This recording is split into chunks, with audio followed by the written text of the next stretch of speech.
Oh my gosh, I got it figured out. Can you guys hear us now?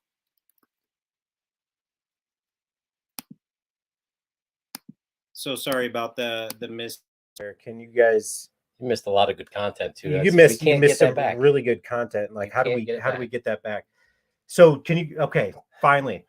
Okay, so this is my brother Dan. He is here, longtime Packer fan.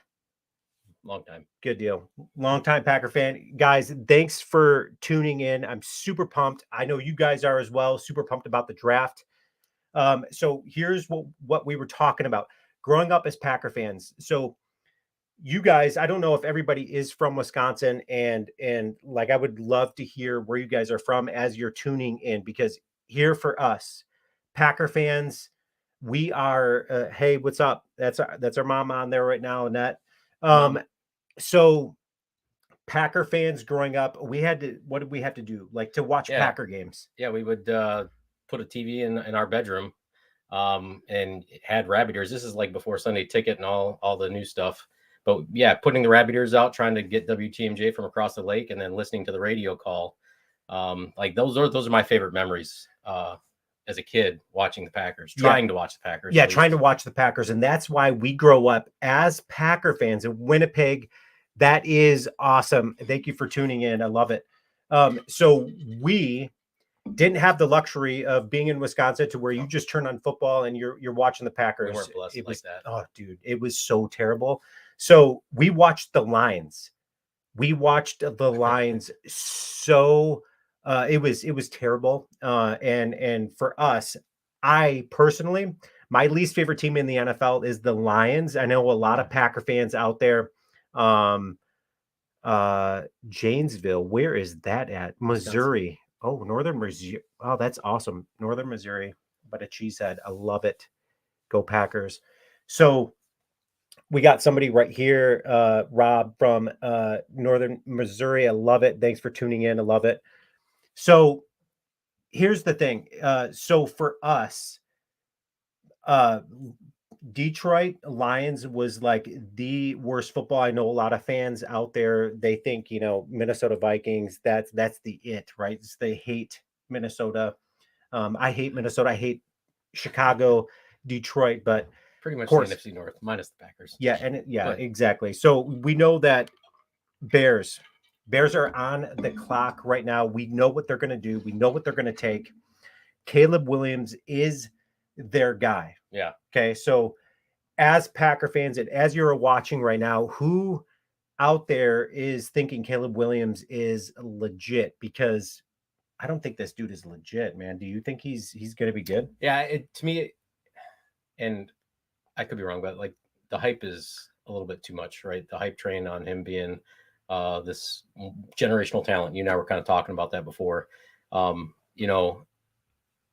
You watch him. We talked about how he gets pressured when he's got like all out blitz, zero blitz or whatever, and they're coming after him. His head drops, or he runs, or he just panics and throws the ball away. A lot like maybe a previous quarterback they just had, and just let go.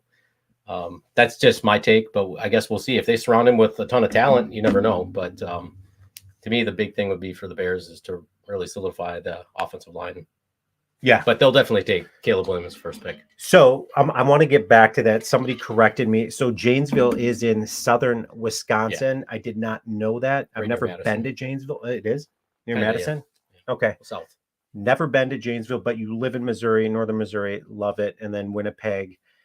Man, Winnipeg. Is it tough getting Packer games like in Winnipeg, or like probably nowadays it's not, right? So I'm always thinking it's difficult to get Packer games because of the way I grew up, but he's way overrated. Yeah, good agrees. College quarterback. Rob agrees. Yeah. Yes. Love it. Doesn't love translate Rob. To the NFL always. I agree with that. That's a good point. Williams did a recent photo shoot in a dress. I mean, oh, man, that's a good fit for the Bears right there. That's a good fit. Fantastic. I love it. Thanks for sharing. Yeah, no, here's the thing with Williams and me. We had talked about, he's saying, hey, listen, the Bears will need offensive line help. Yeah. Because you remember Justin Fields running for his life. How well did that pan out? How well did that go? Eminem is on the screen right now. Eminem from Detroit, from the D.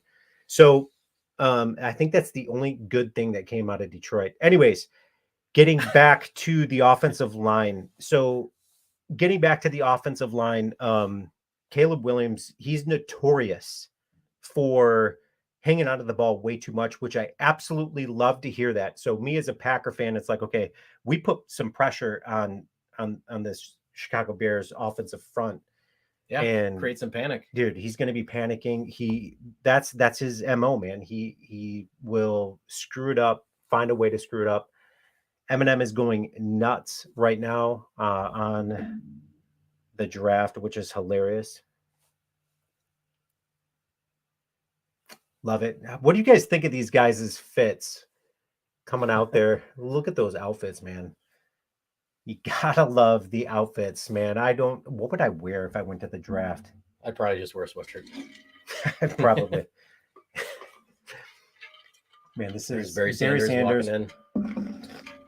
So an interesting, and I'm not going to get into the specifics, but when we grew up, Barry Sanders, we would go to, because we live in Michigan, we would go to the Pontiac Silverdome, dude. Yeah, do you remember that? Oh, yeah. So Pontiac Silverdome, we had the worst experiences growing up with the Detroit Line fans. It seriously was terrible. There was fights all the time. Do you remember the fights in the stadium? It was that never happens in Lambeau. Never. No, dude, no. And in fact, all of my whether it's Bears fans, Detroit Line fans, all my friends that are those, fans of those terrible teams, we talk and they're like, man, the absolute friendliest place to go watch a game as is at Lambeau Field. Everybody's so inviting, they're so friendly. Yeah. They will That's true. They're gonna like invite you in for whatever brats, whatever. Love it. Absolutely love it. I'm reading through some of these comments here. It's not a bunny ears. Okay. Yes. This is from Winnipeg. Okay. Started getting Packer games. Love it. Cable, Favre. Elton John, perfect timing, at the Silverdome. That's probably a really cool Canadian concert. accent. That would have been a good concert. Elton John and Billy Joel. Yeah. That would be a good concert. Pontiac Silverdome. So, Rob, you're in Missouri right now, but did you used to live in Michigan? Is that why you went to the Silverdome? I'm curious. Were you in Michigan at one point in time? Did you live here for a little bit? But so Caleb Williams, we know the inevitable is happening. We know he's going to be a Chicago Bear. I've got Bears fans. Yeah. Detroit fans. Oh, man. Yes, Taylor, you are correct. Detroit Lions fans have been very bitter because they're not as good as the Pack. Wow, big shock. Bears are certainly on the clock right now. They are super hyped, super pumped. I cannot wait. So I have been talking a lot of trash to a Chicago Bears fan, and he also does Sports Talk Chicago. And I've been talking so much trash to him just about how I cannot wait for Caleb Williams to be the quarterback there. But now when we start talking about the depth at wide receiver in Chicago, right? You've got DJ Moore, which could be Keenan Allen, could be a headache for the Packers, for sure. Yeah, which then, so is the Packers secondary good enough to handle a DJ Moore and a Keenan Allen? I think potentially, currently. Right? Carrington Valentine showed a lot of promise as a 7th round pick last year. I think, if Eric Stokes can come back healthy and kind of recapture some of his rookie season promise that he showed, I think that the potential is there. And I don't want to steal any thunder, but I think we all kind of know the Packers are going to be looking at secondary help, whether it be safety, cornerback, Yeah. I think the Packers could hang with that group. With the current group that they have, because Carrington Valentine, dude, he honestly wasn't one of my favorite players last season for the Packers as a rookie. Obviously Jaden Reed, he's tough to. Are you laughing right now at Caleb Williams? Is it his pink nail, phone case. yeah, pink phone case, pink I'm nail just curious polish. to see what his game day nail polish shade's going to be. It's going to be kind of fun for Bears fans and specifically Sean. So Yeah, right, exactly, dude. I can't wait. It is going to be so great. So a lot of people think he's overhyped, especially us Packer fans. Thanks, John. Love it. Love your comments too. You always have such great comments coming in. So love it. Thank you for tuning in. John, we were stating too, like, hey, where are you from? Are you from Wisconsin? Do you have the luxury of watching every Packer game without having to buy the NFL Sunday ticket? Super curious. So Caleb Williams, man. obviously, like super accurate quarterback. And I think that's like one of his best Yes. attributes. Yeah. He's got good arm strength. Like you're seeing it if you're watching any of the highlights or have seen the highlights. Yeah. But inconsistent. Like he seemed to disappear against top tier teams, at least in my opinion. Mhm. So I don't know. That's a thing. Like quarterback is a tough position to gauge. I think sometimes you could talk about potential that's there, and Absolutely, then dude. they even with Jordan Love, they talked about this potential. Like you talk about player comps, and his comp was on the high end. Patrick Mahomes. Well, there's only so many of those guys like Aaron Yeah. Rodgers, Patrick Mahomes, similar style quarterbacks. They're talking Caleb's floor though, man. It's like his floor is just so high, they're saying, and it's just like, okay, I guess like, we'll find really? out. I mean, the Bears, if they do end up drafting another top tier receiver in the first round, I think Love it. I think Great comment. the Bears could be a dangerous team for sure. So sorry, I'm seeing this comment. Thank you so much, John. Appreciate the compliment there. I'm in Minnesota, born and raised, always Smart man. Seriously, man, born and raised. So born and wait, are you saying you live in Minnesota? Were you Yeah. born and raised in Minnesota? That's what it sounds. And you became a Packer fan? How did that happen, dude? I love it. I feel like I was born and raised in Michigan because we moved here when I was 5. But man, I can't imagine not being a Packer fan. I know it's crazy. Like it is the best fandom out there. It is America's team, truly. How can anyone be better than Love? Serious question. Really? Okay, so how can anyone be better than Love? Honestly, last season, the numbers that he put up. So funny fact, and you guys all know this, right? Potentially. So what Jordan Love was able to accomplish on the football field last season was better than any Chicago Bears quarterback in history, which I absolutely love. That's the best stat ever. So is Caleb Williams going to break that stat? Is he going to be the dude that finally? I think he could. I really do. Well, with that receiving core, yeah, they're just stacked, right?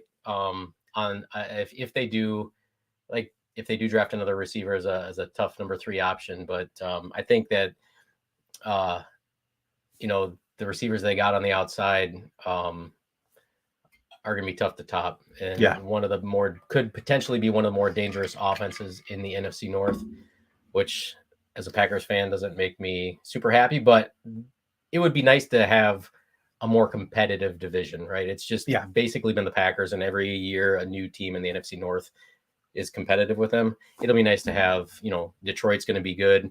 It'd be nice to have Chicago be relevant again for the first time since the early 2000s. Because, man, we own them, right? Now, was it 10 games in a row? And counting, because it's going to keep counting. So 57 years old, dad lived in Eau Claire. Eau Claire, man, I love it. Anyways, that's why Viking fans for me. Love it. Love the comment. I'm going to throw that up there. It's worth throwing up there. I love it. Let's go Lions. We got Sports Talk Detroit coming on here saying let's go Lions. Man, dude, you just missed it. We were just talking about how much we hate the Detroit Lions and how they are our least favorite team. So honestly, when we start talking about quarterbacks and love the point of Jordan Love, when we start talking Jordan Love, you've got Brett Favre, Aaron Rodgers, then Jordan Love. Is Jordan Love like going to be the next Hall of Fame quarterback. We're going to get to that here in a second. So the Bears pick is in. Oh my gosh, drum roll. What is going to happen here? I took my Brett Favre off the wall after he went. No kidding, Smart dude. move. Did you I really? So was this so dude did mad. that. Okay, So so mad. took the Brett Favre Oh, it's off official. the wall. It's official. The Chicago Bears, with their first pick in the 2024 NFL draft, the Chicago Bears take Caleb Williams. Big surprise. Chicago Bears fans, I'm sure, are hyped. I love it. That is great. By the way, lots of Viking Frosty. fans from Winnipeg, man. Really? No kidding. Always fun to watch them whine and cry. I bet. Yeah, man. Yeah. So that's Wear the that green and yellow proud. so when you're saying you took the Brett Favre thing off the your Brett Favre poster off the wall, I did not.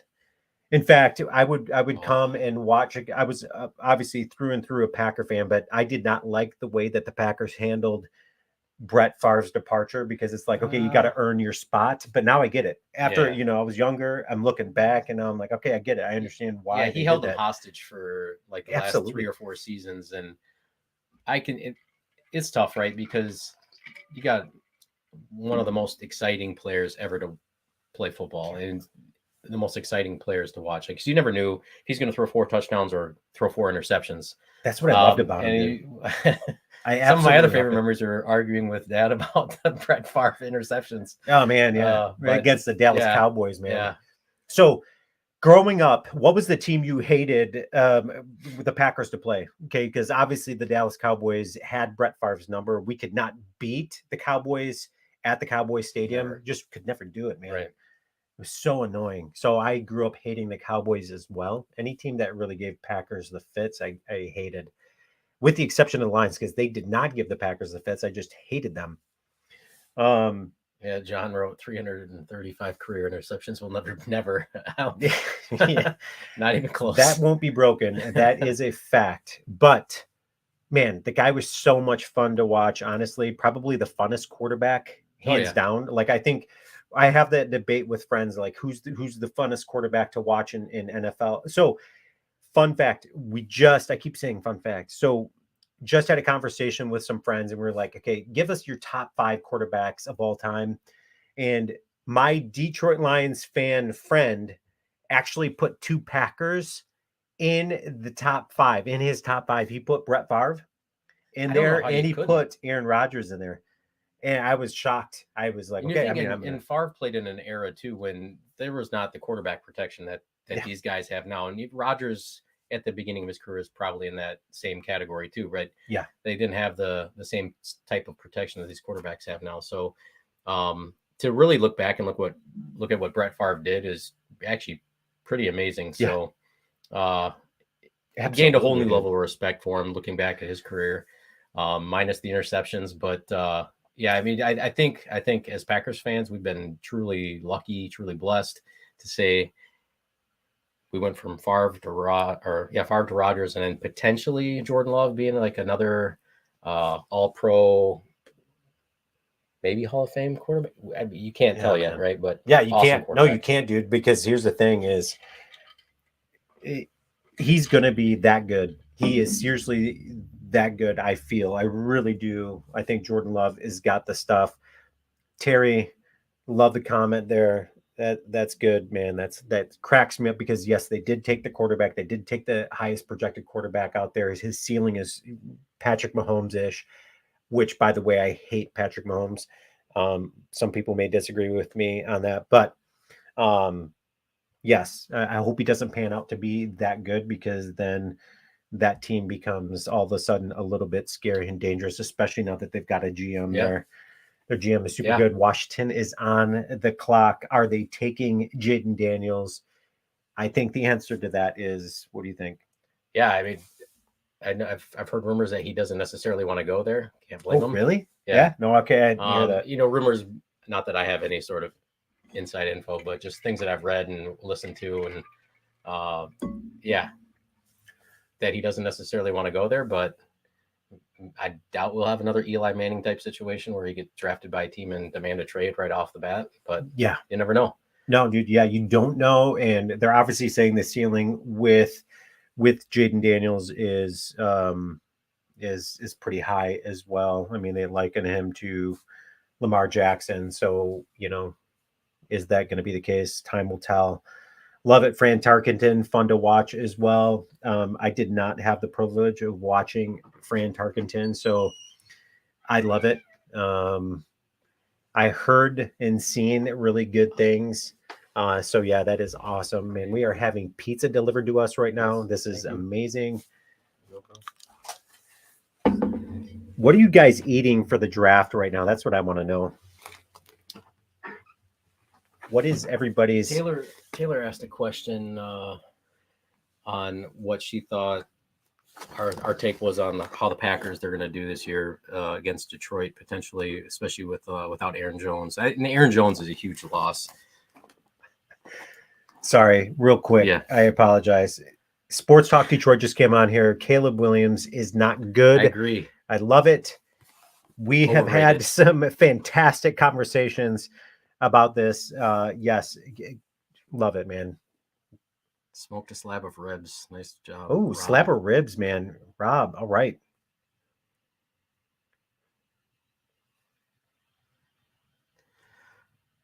Frosty saying not spending any assets to move up. What do you think? Really? So I don't see Goody spending. Okay, so I'm reading through the comments here, guys. Love it. Keep the comments coming in. Oh, Jen, huh? So we've got, Pig is in. Sorry, we're going to pause a second. Jaden Daniels is going to be the new Washington Commanders quarterback. Wow. Okay. Wow. We know that was kind of going to happen. I mean, we kind of what we talked about. Yeah. I don't think that was another big secret either. No, it really wasn't. So, watching it go down right here, I don't see Goody spending assets to move up tonight. If anything, I could see Goody trading down for more draft capital. Interesting, because here's the thing. I honestly would love to see Gutekunst move up. I really would. I know there's so many good players and a lot of good talent in this draft. There just is. So I don't blame you for saying that, because here's at the end of the day, there's going to be really good players available. But I really want Cooper DeJean, man. 100%. I really do. That's my guy too. First round. Yeah, and he's just not going to fall to 25. It's just not going to happen. But yeah, probably not. But yeah, I love it. Taylor's eating Cheetos and Airheads. Cheetos and Airheads, man. I love it. Howard, hi, Dad. Pocket QBs that can move are the best. Yeah, I mean, Aaron Rodgers, I think, kind of started that trend. Pat Mahomes is another one. He's not super fast, just like Rodgers, but just mobile enough to escape pressure and super accurate on the run. Those have been the best quarterbacks like the last 10 years. So you look back and see who our best quarterbacks are. It's people that are mobile and can move in the pocket and absolutely hit their guys. No, it's a different NFL, and that's the thing is you've got to be able to be mobile, and that's the new wave of the NFL. Obviously, even that's just what's happening. So Patriots are on the clock. I don't think this one's another big surprise that they'll take a quarterback either. So yeah, well, I mean that's what I'm don't know feeling, who. But I keep hearing rumors that Patriots may trade. Yeah, they've been trying to trade out, I think. Okay, so not getting. And here's the thing, and here we start talking about the Minnesota Vikings. Minnesota Vikings, they've got pick 11, and they've also got pick 23, I believe. So with those picks, pick 11 and 23, there's rumors that they may try to go up as high as number 3 to go get their quarterback who they want. But obviously, Jaden Daniels being off the clock, I don't see them doing that. I mean, they're not gonna give up that much to move up to get your Drake May. I don't see that happening. Would you want Drake May Would you like? I wouldn't want to face Drake May in our division. I think No. Drake May's really solid. He's got a great arm. 6'4", 223 pounds. Honestly, if it was my choice, I would have taken Drake May as, like, to me, the top quarterback in the draft. Maybe Really? Yeah. Okay. Maybe not his potential or like future of what if the potential is fully realized, but like Caleb Williams or Jaden Daniels, to me, probably the most talented players. But like you've seen with Chicago, they've drafted talent, doesn't always come to fruition. So I don't know. I think a lot of it depends on the organization too. Who do they have as a coaching staff? Yeah. Who's training these guys up? Yeah. As talent is just that if it's not fully realized, and I think coaching is the key to unlocking all of that stuff. So, man, the Packers definitely have it with coaches. Oh yeah, absolutely. Oh my gosh, dude. We're gonna table that because I want to start talking about the Packers coaches and all that stuff. But man, there's so many good comments coming in here.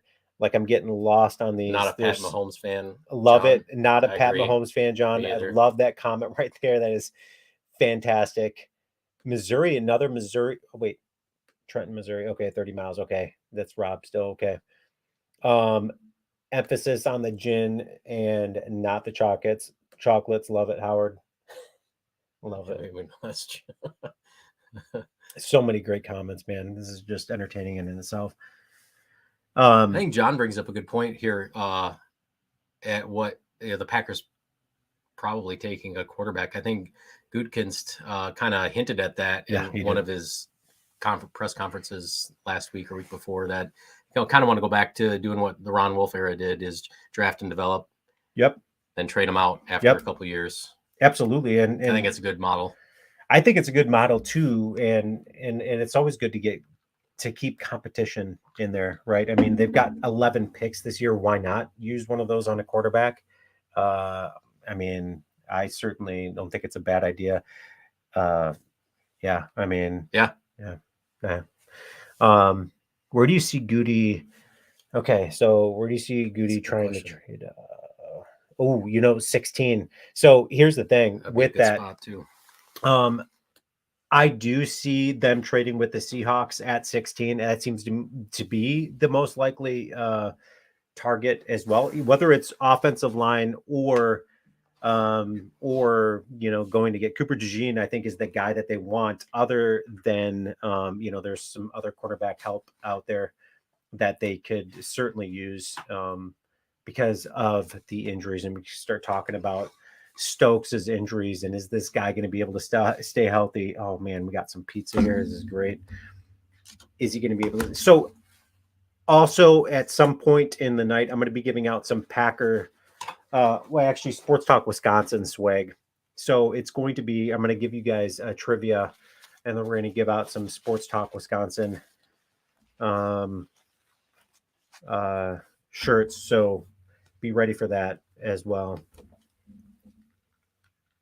Are you guys brothers? Yes, you did miss the beginning. We certainly are brothers. I am the younger brother, although a lot of people say I look older than this guy. But yeah, this is my brother Dan. Probably more mature. Oh yeah, very much. Yeah, for sure. Absolutely. Patriots pick is in, and I've got the volume down, and I'm thinking the pick is in, and I think we already know what they're doing and what they're taking here. It's quarterback, just don't know which one. I would be shocked if it's not a quarterback. Okay, he's coming out to the podium right now. Taylor says that Pat Mahomes doubles as a voice actor for Kermit the Frog. Yeah, man, that's so true. Taylor, love it. You got your shirt on. Fantastic. Sports Talk Wisconsin. I love it. Sports Talk Detroit. Lions are really good. Come on, what is with one this? Season. What is this? One season. One season. One Drake season, May. And that makes you guys really good. Drake May, quarterback for the New England Patriots. I am not surprised. That's a very good move if you're the Patriots. Great quarterback. I mean, what a replacement for Tom Brady when you start talking about could he be the next really good quarterback? Yeah. Yeah. There's a lot of people thinking he's going to be the best in the draft. Yeah. I think we kind of talked about that, and you said like a potential replacement for Tom Brady. Like the thing about him is his arm talent. He can kind of put the ball anywhere he wants to. Yeah. Just some of the highlights that I've seen. He can throw from pretty much any platform, any angle, which is what you're looking at. To me, if you want a good, solid, like long tenured quarterback for your team, mobility is great, but pocket presence and accuracy, I think, is what's going to lead to a ton of wins and a really, really good team. Yeah. My gosh, man, he's got a cannon, dude. Look at that. So John asked a couple of questions. He's like, as a Packer fan, I take Detroit lightly. I don't take Detroit lightly at all. I do. And here's the thing. Detroit is dangerous. Don't get me wrong. Detroit is a very dangerous team, and they're finally putting together the right pieces there. They had like this aura over them that they just could not shake, and that has certainly shaken itself out. And this is a new Detroit Lions look. Dan Campbell's actually a really good coach, and he's changed that environment and just the mindset of that entire organization. I think by himself, I hated that hire as a Packers fan. Oh my gosh, yeah. But a really good coach. Yeah. So John also said, hey, where are you guys at in Wisconsin? So John, you did miss the beginning of it. And we were kind of raised in the West Dallas area for a hot second. And before we moved to Michigan, I've been in Michigan most of my life. That's why I hate Detroit so much. Packers make me nervous for next year. Really? Sports Talk Detroit saying Packers make them nervous. Well, that's smart. Okay, I like that. Yeah, I mean, of course, that's a really good call. Of course, they make you nervous, man. You got Jordan Love. There are some smart Detroit fans, apparently. Yeah. I mean, they're every once in a while you can get a smart Detroit fan out there. Love it, man. So no, we live on the lake in Michigan, small town in it's called Grand Haven, Spring Lake area. Really. We're on the really good side of the beach side over here, which I love it personally. But we go to Wisconsin. We try to make it there often, especially the Milwaukee Bucks game. I'd love to get to every Packer game. That would be awesome. Try to go to Lambeau once a year. Yeah, you get there, man. Yeah. There is no place like Lambeau. Mm-hmm. My gosh, man. Terry Palmer had a question or had a comment, which I think is good, right? That's going to help the. So there it is. 3 quarterbacks to start. Yes. Trent Grebe yes, absolutely. The more quarterbacks can be on, the more other teams are going to start panicking. You've got Minnesota that needs a quarterback. You've got other teams that need quarterbacks out there. Just the Jets, dude. The Jets. Aaron Rodgers has said, "Hey, I'm going to be here for." Bad. Yeah, they do.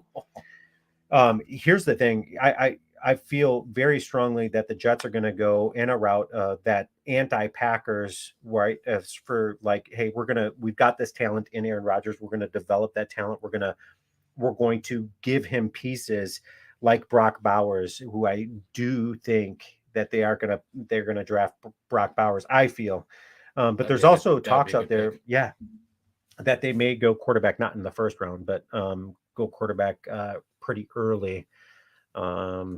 Just because the inevitable is going to be happening. And what better quarterback? You got Jordan Love learning from Aaron Rodgers, and look at the fruit of that labor. And I don't understand why more teams out there. Yeah, the Packers have painted that model. I think that's a great point. The Packers have painted that model. This is the 3rd quarterback through, and drafted and developed, let him sit on the bench for a couple seasons, learn and watch, and you can see.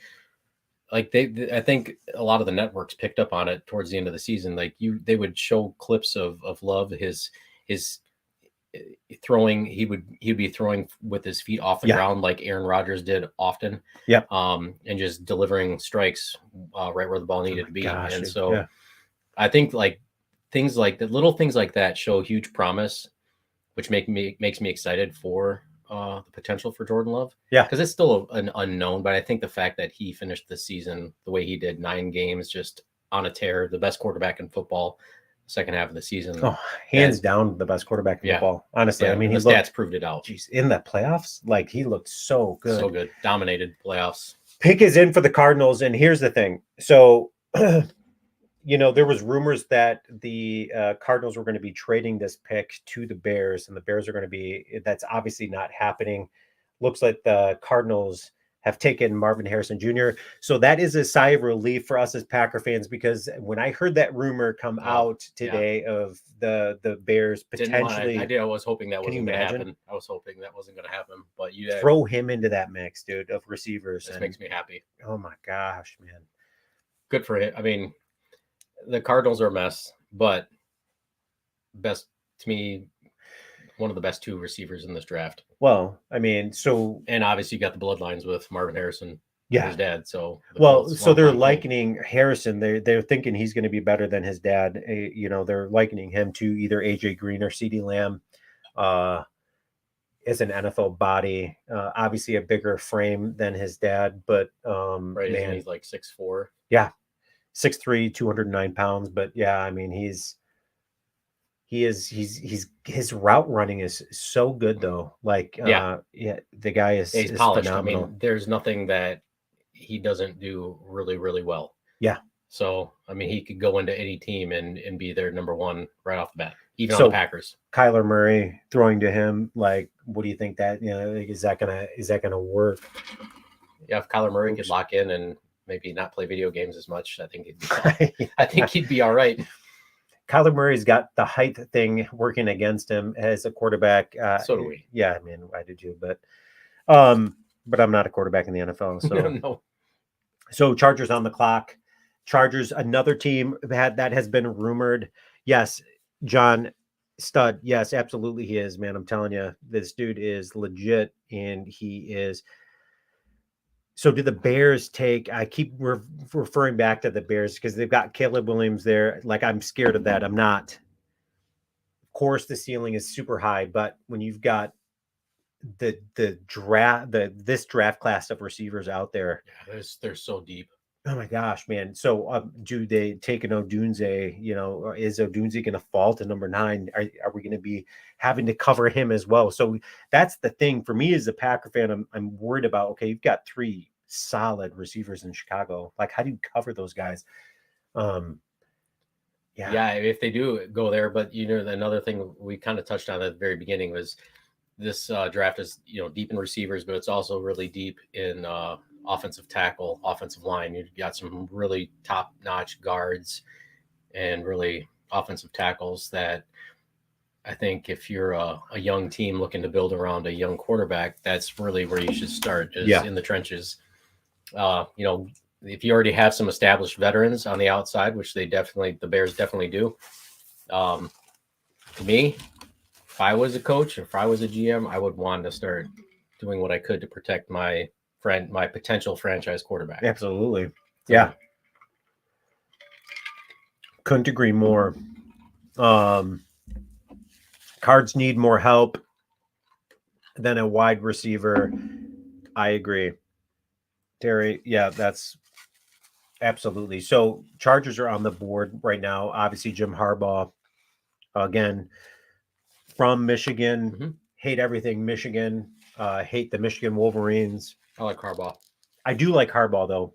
I think he's a fantastic coach. Really good coach. Really good person. Yeah, he is, man. And I'm super. I mean, look what he did with Michigan. Yeah. I mean, not that Michigan wasn't a good program, but he made him relevant again. Yeah, that's the thing. Made him relevant again. And so you've got him coming back to the NFL, and wow, like the Chargers, you've got Justin Herbert as your he's stepping into a good situation as far as having like a good players base in key positions. Yeah, right. Obviously, got some older players there. They got a lot of money wrapped up into. So it's going to be curious. I'm curious to see where they go in the draft, because I think they go offensive line. If they don't trade out of this pick, because there were talks that they trade out of this pick, they go Joe Alt, I feel, out of Notre Dame. So here's the thing. Joe Alt is the best offensive line that's NFL ready, in my opinion, right now. Best NFL ready offensive line, but the dude is like nearly 7 foot. and he Yeah, can't 6. bend over, right? So that's his knock. Is it's just like, dude, his mobility is going to be a little bit difficult. So, what is that going to look like in the NFL? There's a lot of taller tackles in this draft that are Yeah. 6'7", 6'8". So yeah, and a lot of them are projected to go in the first round. And we know tackle or offensive lineman is a need for the Packers. I think they've got a good starting 5. But really, what do they have for depth? Right. And I think I had mentioned to you that there's talk of potentially moving Zach Tom to center or guard, but saying that I don't know if it was on Locked On Packers podcast. I don't know if I can say that.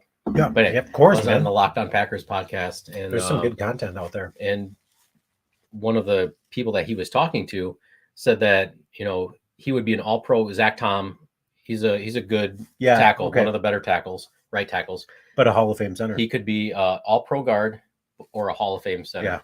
And we definitely know Josh Myers didn't cut it last year. Like, that was his 3rd year in the league. To me, I think it's time to make a move. I think Zach Tom is ready for that, dude. Yeah. If that is like the projection, and I think pre-draft, that was where a lot of people pegged him to be, was as a center. Yeah, I think the Packers definitely need to look at potentially drafting another tackle. Well, Graham Barton right there. Rob, he would be a here's great the thing. choice. I would love Graham Barton with the 25th pick if he slides to the Packers at 25. I've seen a lot of mock drafts out there showing that I grab my pants if the Chargers take JJ McCarthy. Wouldn't that be something, man? Seriously. Yeah, that would be funny. I love it. Man, I didn't even think of that, John. Love it. And then also, Joe, thank you for tuning in. Okay, so do the Packers move up? We talked about that a little bit earlier. Do the Packers move up to 15? What's your opinion? Here's the thing. The Packers, I think, they've got the draft capital. Gutekunst, he proved this year with what he did in free agency, going and getting, dude, one of the best young safeties. How can you not only be 24? Excited? Yeah. McKinney, I am so pumped about him. And then honestly, Josh Jacobs, I know a lot of people are indifferent about that because you lose Aaron Jones in doing that, but wow, what a move by Gutekunst by doing that. In my opinion, I didn't see that coming. Nobody saw that coming. No. I think everybody kind of assumed Aaron Jones was coming back. Yeah. They were just going to restructure his contract, maybe give him another 2 years. And but instead he joins Minnesota. Wow. So John, you took down Brett Favre's poster when he joined Minnesota. Are you taking down, if you have anything of Aaron Jones, are you burning that or doing anything like that? Because now he's a Minnesota Viking. I'm curious what your thoughts are there, because, but getting back to, do the Packers move up, from that pick? Honestly, I would love for them to move up. I really would, because they've got the draft capital to do so. Are either of you single, Jen? Wow, love it. No, I'm not. I am taken. I'm taken. I'm sorry. Wow, thank you though. What a compliment there. I mean, there's probably more for you, but yeah, probably, potentially. No doubt. I'd love Barton. I love it. Love Barton. Don't see him going at 25. I don't either. I really don't. I don't see him going. He's going to be before then. So the Packers either got to move up to take a tackle, or or Mims, I think, is going to be there. So it's whatever. There's going to be a lot of options for the Packers if they stay put. Pick is in for the Chargers, though. Yeah. While we're waiting for this, Mims is one of those tall-ish 6'7", 6'8" tackles that I think the Packers need to avoid. Yeah. There you go, Joe Alt. That's a good pick for Joe the Chargers Alt, right there. Chargers. Everything going according to was what I was thinking. That's gonna happen. Joe Alt's got to be excited. If I were him, he doesn't look excited. No, not at all. He doesn't look happy at all. But I would be super pumped. He is legit. He is the most NFL ready tackle for sure in this draft. Yeah, I mean, again, a young rebuilding team, new coach. Mm-hmm. To me, one of the best coaches in college or pro when he was with the 49ers. Yeah, dude. Took him to the Super Bowl within a few seasons. I mean, People he's were a culture knocking on him. changer. Yeah. He's a culture changer. And our Sports Talk Detroit guy would agree. Just Harbaugh's a great coach. And I think this is a great pick, great fit for the Chargers. Blake's like, whoa, Jennifer, what's going on there? Bummer. Rob, Mims is a project. He is. And that's the thing with Mims is he is a bit of a project, but you've got Rasheed Walker there. We've got some talent right now. We just got no depth. So what do you I don't know. I could see a scenario where the Packers maybe stay put. Let's say they stay put and then they lose out on Cooper DeJean. I could see where they would take the tackle from Oklahoma State. Yeah. His name's skipping my mind right now, but the tackle from Oklahoma State near the end of the round. What is his name? Yep, I get you, but Alt will be happy to be a Charger when he sees his first paycheck. Absolutely, he's going to be super happy. And the Giants are on the board right now. Who did the Giants go with? Because there was a lot of talk. Did the Giants go? Again? They don't know. Honestly, They were like, "Do we take a quarterback?" Yeah. Is Daniel Jones our guy? They don't know. They thought he was a year ago, and then he goes and lays his egg like he did last season. One good season, and you pay him guaranteed contract. Oh my gosh, man! Giants, man, is a Giants fan. The pick is already in for the Giants. They didn't hesitate at all. Or is the pick in, or did they trade out? Because we'll see. For it to be that early, the Giants pick is in. I'm shocked. I'm actually really shocked about this. It's either they're like, okay, Malik Neighbors is our dude, but we have nobody throwing to him. So do we build around Malik Neighbors? Wow, I'm shocked that the Giants pick is in so soon. Yeah, maybe they do. Maybe they give Daniel Jones some more because they don't have they don't have a whole lot of offensive talent outside of Saquon Barkley. Yeah. So Saquon's now gone. That's right. Yeah. They didn't have a lot of talent outside of Saquon Barkley. Yeah. So that's the thing is you lose Xavier McKinney as a Giants fan. I would be pissed because you lose Xavier McKinney and then you lose Saquon. You didn't. Two of their best young players. Why would you not franchise take one of those guys? Right. Because literally they're two of your best players. So why would you not franchise take? No way. JJ McCarthy. No. That's crazy. If that's who it is. That would be nuts if the Giants just took JJ McCarthy.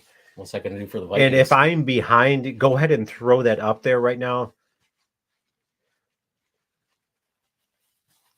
Hey, you know what? Good point, Terry. Giants might go defense right here, honestly, because they're showing Malik Neighbors now. They may go the defensive route. I love it. I think that,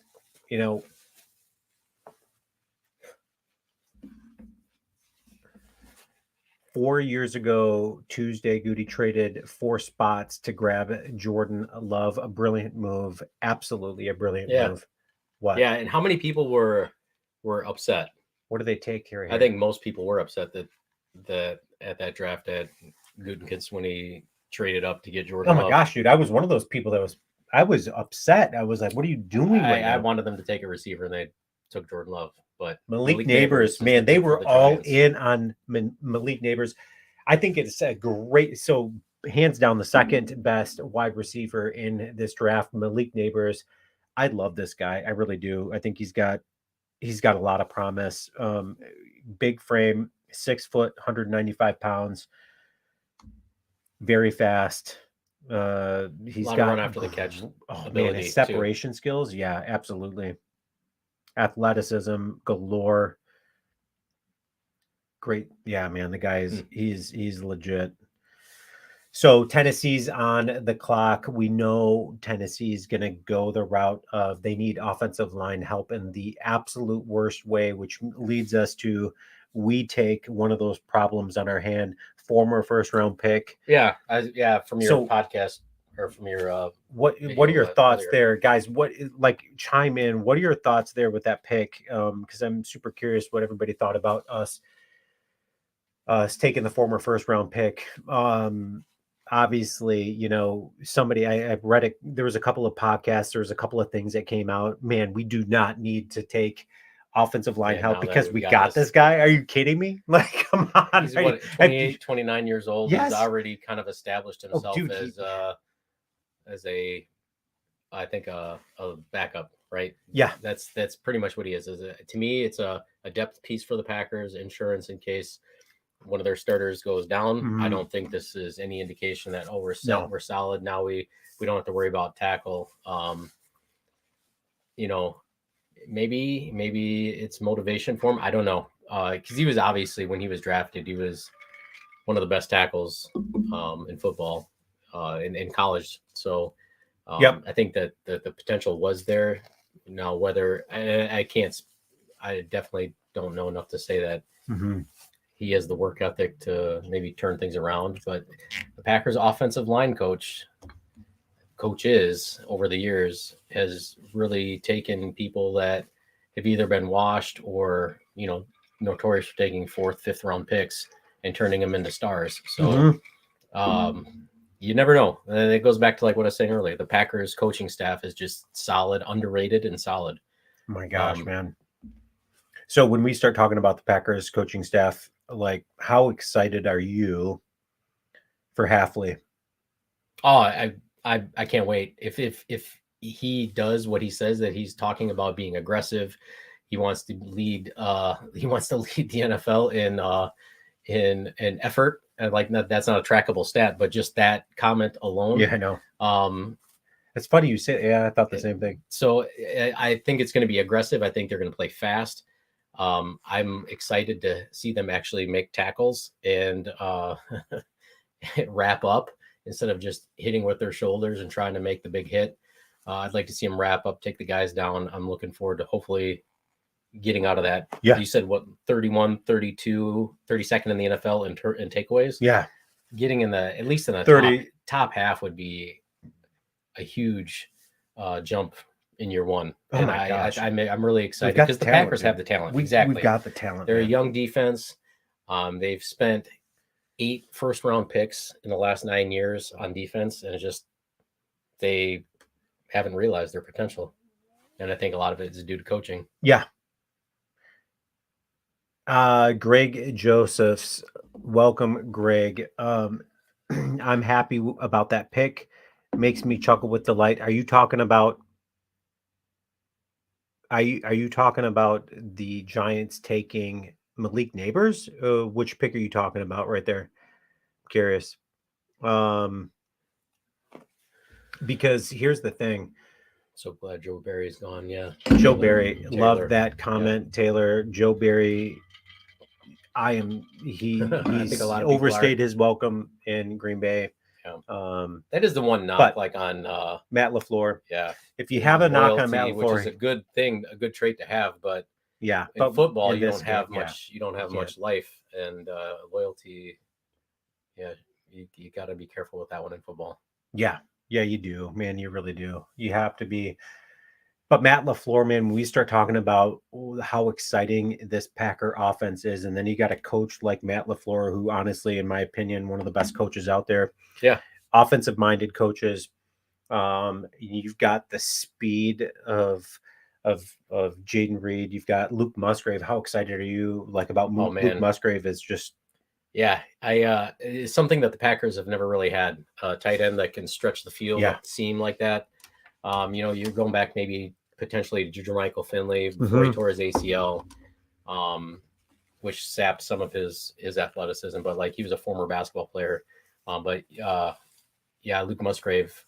I think that if we can get him to stay on his feet when he catches the pass, I think Yeah, that Hey, the beans. tight end duo is just going to be something. And this is what's cool because the Packers have kind of traditionally stayed with like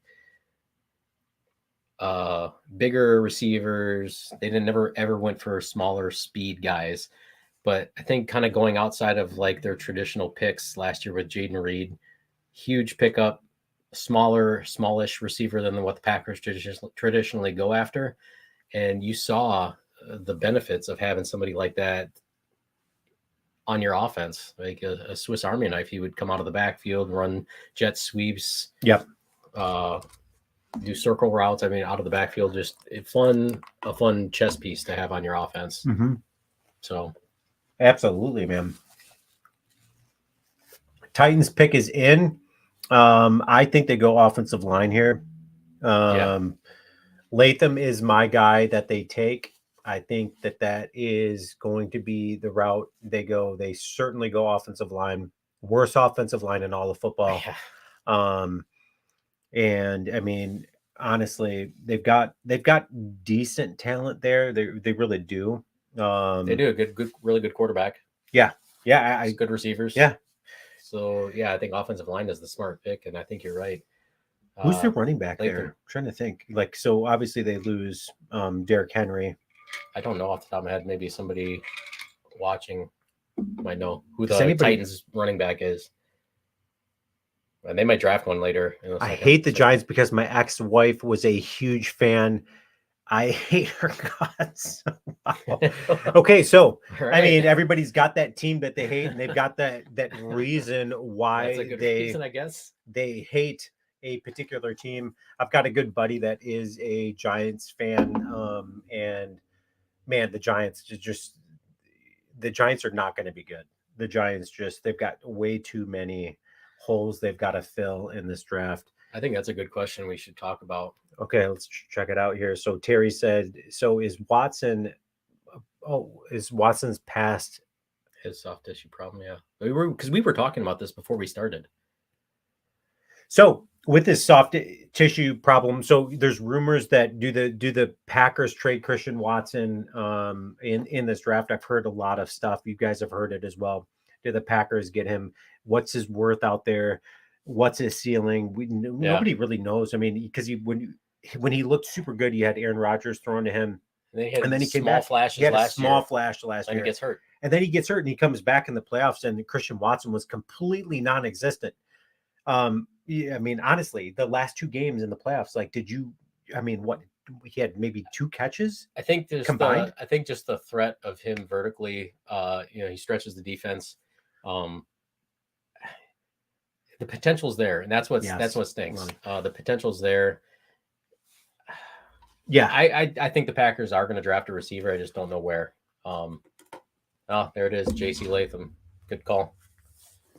Titans pick. That's probably exactly like we talked about why they need a tackle. Yeah, one of the best ones in the draft. Yeah, absolutely. So I love what John said right here too, though. Is just like the Packers are going to be in good shape with or without Christian Watson. We already know that was the case last season. Yep. Because played half the season without him. Yeah. I mean, and Romeo Doubs stepped up in such a huge way for them. But then you even have Bo Melton, man. Bo Melton. I love the dude. Yep. The guy looked so good. I'm excited about that guy. Yeah. I'm excited about him. I think the potential for him to be like a really where did we take Wicks? Number 2. He was it in the fifth round? Yeah, man. I mean, Wicks, what a good selection by the Packers. Yeah, the potential for him to be like a really like solid number 2 or 3. I think he's got number 2 wide receiver potential. Yeah. I think the Packers actually they're starting 5 receivers are all solid number 2s. So who's the number 1? If he's the number 2, who's the number 1? Truly have one. I don't know. Yeah, you're right. I don't know if they really. That's the odd thing about the Packers is that they're so deep. Do they have a number 1 wide receiver? You can make the argument that Jaden Reed is certainly going to be that. No, they don't need one because they're so. Yeah, like how do you cover Jaden Reed, especially when he's running those sweeps? And then you got Luke Musgrave who can stretch the field, and you got Dontavian Wicks who seems to be a favorite target of Jordan Love's. Yeah. I don't like. Which route do you go? Obviously, Falcons pick is in. Wow, that was quick for the Falcons as well. I think the Falcons go defense here. I just don't know exactly which route they go. I think they're certainly going to go defense. Wow, the Falcons adding I could see edge or cornerback here because there's some really good top tier talent. this is going to be a good Falcons team, man. Yeah. Adding Cousins to this Yeah. team, man. That is going to be a team to be reckoned with. I think this is a team that jumps to the top of the division. I think they win the division. Yeah, it's a weak NFC South. Dude, but Bijan Robinson, though. Oh he's a stud. And Kirk Cousins, they have good receivers, good quarterback, good tight offensive end, lineman, good tight end, underutilized talent. Oh yeah, very underutilized talent. They didn't have a good quarterback. That changes everything. So oh my gosh, Kirk Cousins coming in right there is gonna make that team, I think, a legitimate threat. And to your point, a playoff team. So yeah, I really see the Falcons jumping up to a playoff team. And then you've got, the Bears are going to be super disappointed to hear that because they're like, wait, what about us? Well, what about the Bears? What about the Bears? Hey, they pick at number 9. So we're super curious as to what they're going to end up doing there. Do we need a number 1 wide receiver? Frosty Isabel. Yep. I mean, Beans says Titans running back Julius Chestnut. Is that real? Is that, come on, is that real? I don't know if that's real. So here's the thing. Do the Packers need a number number 1 wide receiver? I don't think they do. They really don't. I don't either. Because they equally, I think you just keep Christian Watson is that guy. I mean, he is the number 1. He could be, right? So if they had a number 1, it is Christian Watson just because of his ceiling is so high. Yeah. If the key is health, and I know you touched upon on that on a few of your videos during the season, just not able to stay healthy, and it's frustrating. And I think I can't remember who put that question on there about the soft tissue injuries, but they got rid of their conditioning coach, right? So strength and conditioning coach. Yep. Maybe that change makes a difference for the Packers this year. Who knows? So how do you not like Brian Gutekunst? So here's the thing. You've got all the issues that we had last season, and you got to remember we're the youngest team in the NFL last season. We're getting younger. We're legit getting younger, which is just mind-blowing to me. Because we offloaded Aaron Jones, one of our older players. Bakhtiari. We offloaded Bakhtiari, our oldest player. We offloaded now Preston Smith is 30. He's going to be 31. He's going to be our oldest player currently on but everybody else is under 30 years old. So Packers certainly getting younger. Now, mind you, they did get a little bit older at kicker, adding Greg Joseph, but I love that move. I really do. Yeah, I'm still keeping my hopes up. Anders will work for out. Anders Carlson, just because of the bloodlines that are there. I know. Rookie season, he was inconsistent. How do you miss so many extra points? Yeah. That's the part that's just like, how do you do that? But the competition will be good for him. He had nobody to compete against in training camp. He was the only kicker that they had. So to me, this is probably a good thing, bringing in Joseph in for some competition. We'll see. I think it'll be good. And so, if it doesn't create that competition, then you've got an established veteran that can provide some consistency. Yeah. Maybe not have the leg strength, but consistency. That's what I'm looking for, is a little bit more consistency. Right. Michael Penix Jr. What? Wait, what? The Falcons drafted a quarterback. The Atlanta Falcons take Michael Penix Jr. I am trying to figure this one out. What? I can't figure that out. Is that it? Did they take it on behalf of the Minnesota Vikings or something? Man. What? That is the most bizarre pick in the draft, hands down. I did not. Nobody. Unless they're doing like a Packers thing, saw draft and develop, let him sit behind Kirk Cousins for 2-3 years. 4 years? I mean, because Cousins has got come on, man. Really? Maybe shocked. They do that. I am shocked with that pick because he is a develop. Penix Jr., You've got to develop that guy.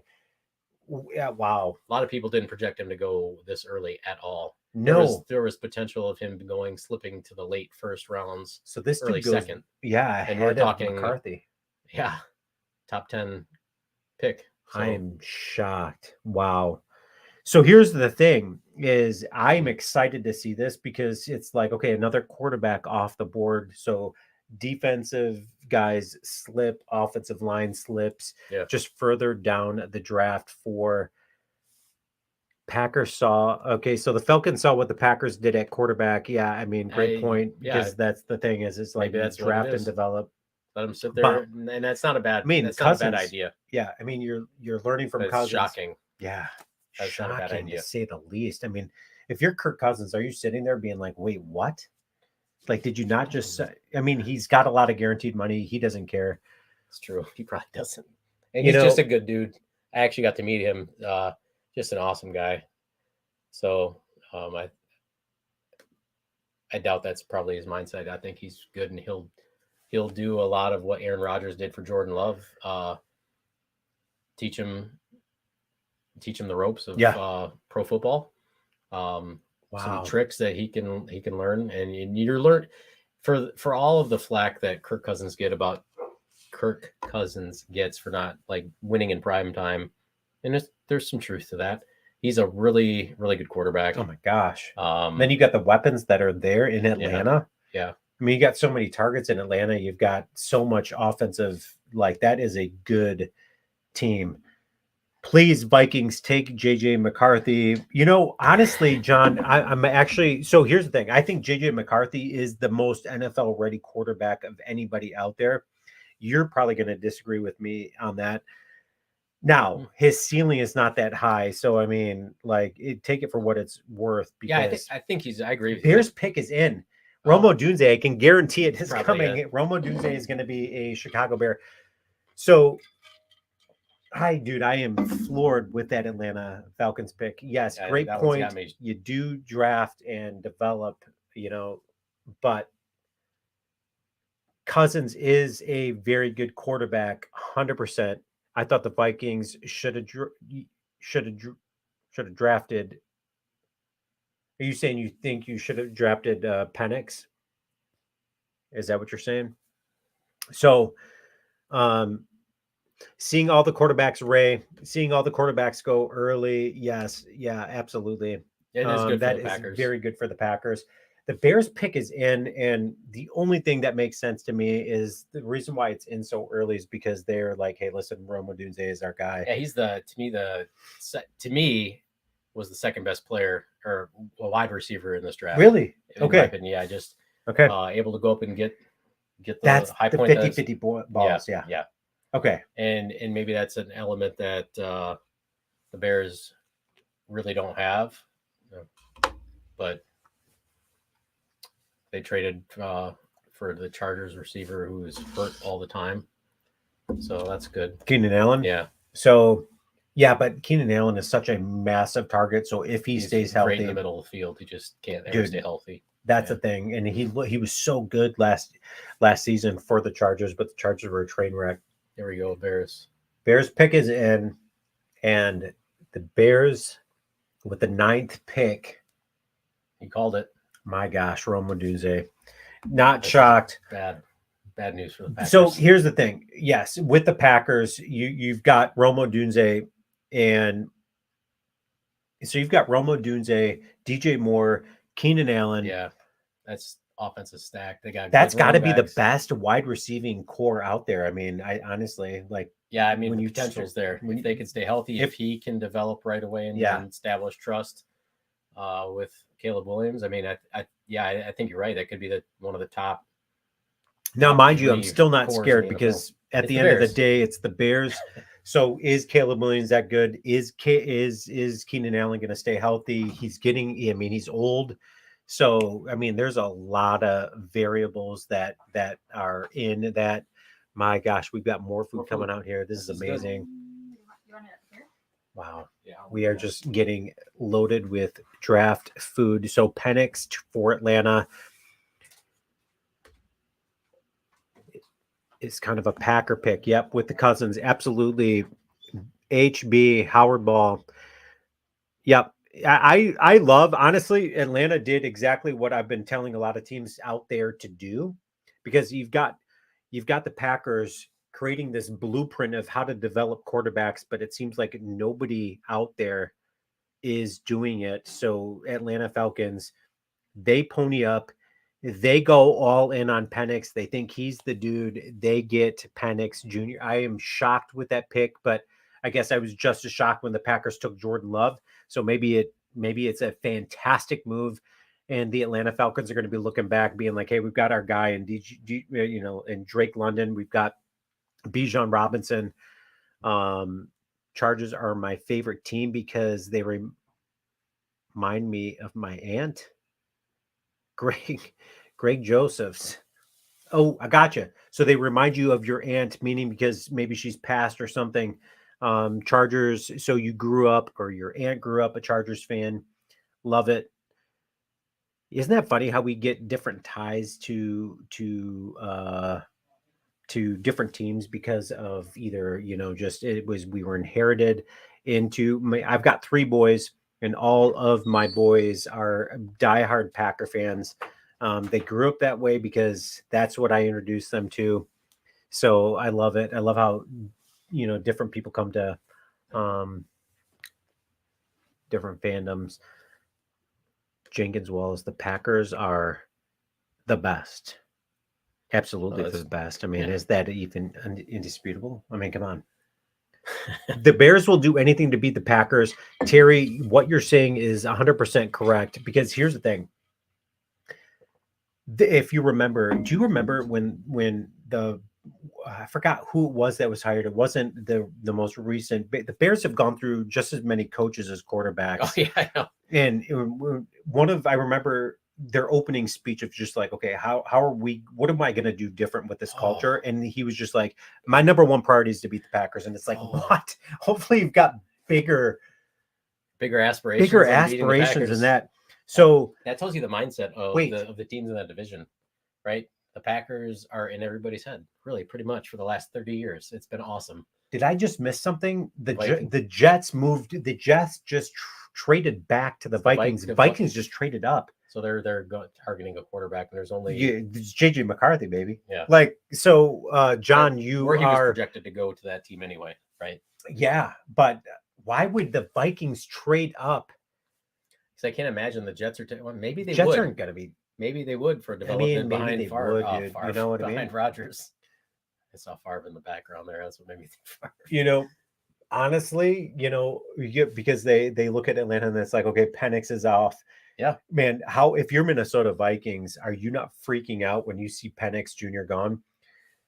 Yeah, because it's just like, my God, we've got to take a quarterback. So they are scrambling right now. I don't know what they traded to get, and if anybody knows what the Minnesota Vikings traded with the Jets to move up a pick, please put it on there, because I would love to see it. I could see the thinking behind where the Vikings are at, right? The Jets trading Zach Wilson. They're really a quarterback needy team.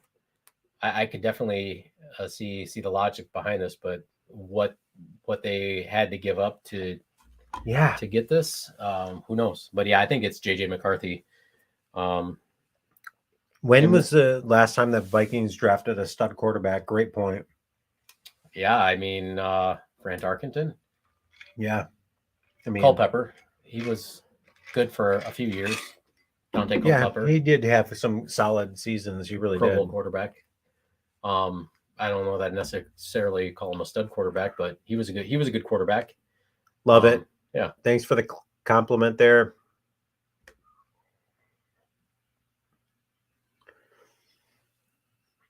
Reading through some of these some of these comments here. Madison Vipers. What? I think there are some. I think one of my sons. There are some weird comments coming in. Trying to figure this one out. So here's the thing. Nice job, Wallace. So Brock Bowers, who I thought. So here's the thing. If you're the New York Jets, why would you not trade back and Yeah. then build on that capital. So if anybody knows what the Jets get, please put it on the channel. See if I can find it. I would love to see what the Jets got. I mean, for them, it's a no-brainer because I feel they're going to take tight end out of Georgia. Yeah. Brock Bowers. I feel that they're going to go that route. Vikings, we know JJ JJ McCarthy looks right really there. happy. He is super excited because he knows what's happening right now. I mean, McCarthy's walking into a decent situation. Yeah. Because Good if they offensive can line.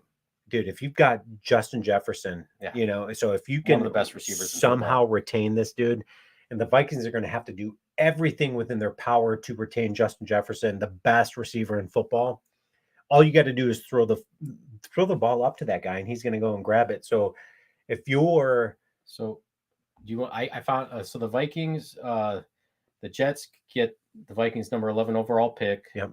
Their 4th and 5th round picks, while the Vikings get obviously pick number 10 and pick 203. So not much given up. Really? Wow. Just to move up to one spot. So well, I mean, good for the Vikings. They got the guy that they wanted, which is going to be looks like JJ McCarthy. Did they announce it yet or no? They haven't. I think announced it's everybody's it yet. assumption. I mean, it's right? It's going to happen. It's the inevitable, dude. Yeah, it's going to happen. I'm empty. So. Yeah, I think you're right, though. The Vikings presents him a good situation. Defense is really bad, which is good for us as Packers fans. Love it. So Ray, sorry. Yeah, go ahead. Ray is like, hey, man, we need a monster cornerback to help with this elite receiver. Absolutely, 100%. And that's what point. I said that earlier today. It's just like, hey, if the Bears trade up, but they didn't have to go and trade up and get, because there's so many quarterbacks gone that they get Rome Odunze at number 9. They stay put. They don't have to give up anything for Odunze at number 9. So yes, I mean, you've got to, in my opinion, I really think the Packers need to trade up to get Cooper DeJean. That's what I would love to see too. I agree see with you him on that in 100% gold, man. I'm telling you. Okay, so versatile, yeah, because that guy could play in the slot, and who wrote that was Ray. Yeah, yeah, you got a guy that can play the slot, can play outside corner. He can play box safety. I think somebody like that would be invaluable for the Packers, especially going against what is looking like it's shaping up to be one of the best quarterback divisions potentially. Got a lot of offensive talent all around, really good receivers. So yeah, I think that's a great point, Ray. We need to. I think that's what the Packers are going to do. I really do. If they don't get Cooper DeJean, I think you'll see like a Kool-Aid McKinstry. Do they take McKinstry? Because he may slip to the second round. He might. So do you take Kool-Aid? I mean, he's got a great name, but yeah. I mean, do you take him as early as 25? He's certainly going to be there at 25. I think so, yeah. I've only seen a couple of mock drafts show him gone prior to that. So with the 10th pick, the Minnesota Vikings select. Probably not a big secret here. Man, it's not a big secret. There it is, JJ McCarthy. Yep. All right, there we go. So JJ McCarthy is gone, and John, you get your wish. You wanted them to take JJ McCarthy. I do think that he is the most NFL ready quarterback of all these quarterbacks in the draft. I agree. But John's laughing, man. Here's the thing. McCarthy, yes, his ceiling, in my opinion, would be Alex Smith. So I'm not too scared about JJ McCarthy. I just know that he's going to be NFL ready. So he's just, I mean, that just makes Minnesota relevant, right? I mean, Minnesota's got a good enough team. They're talented. They've got Aaron Jones there now.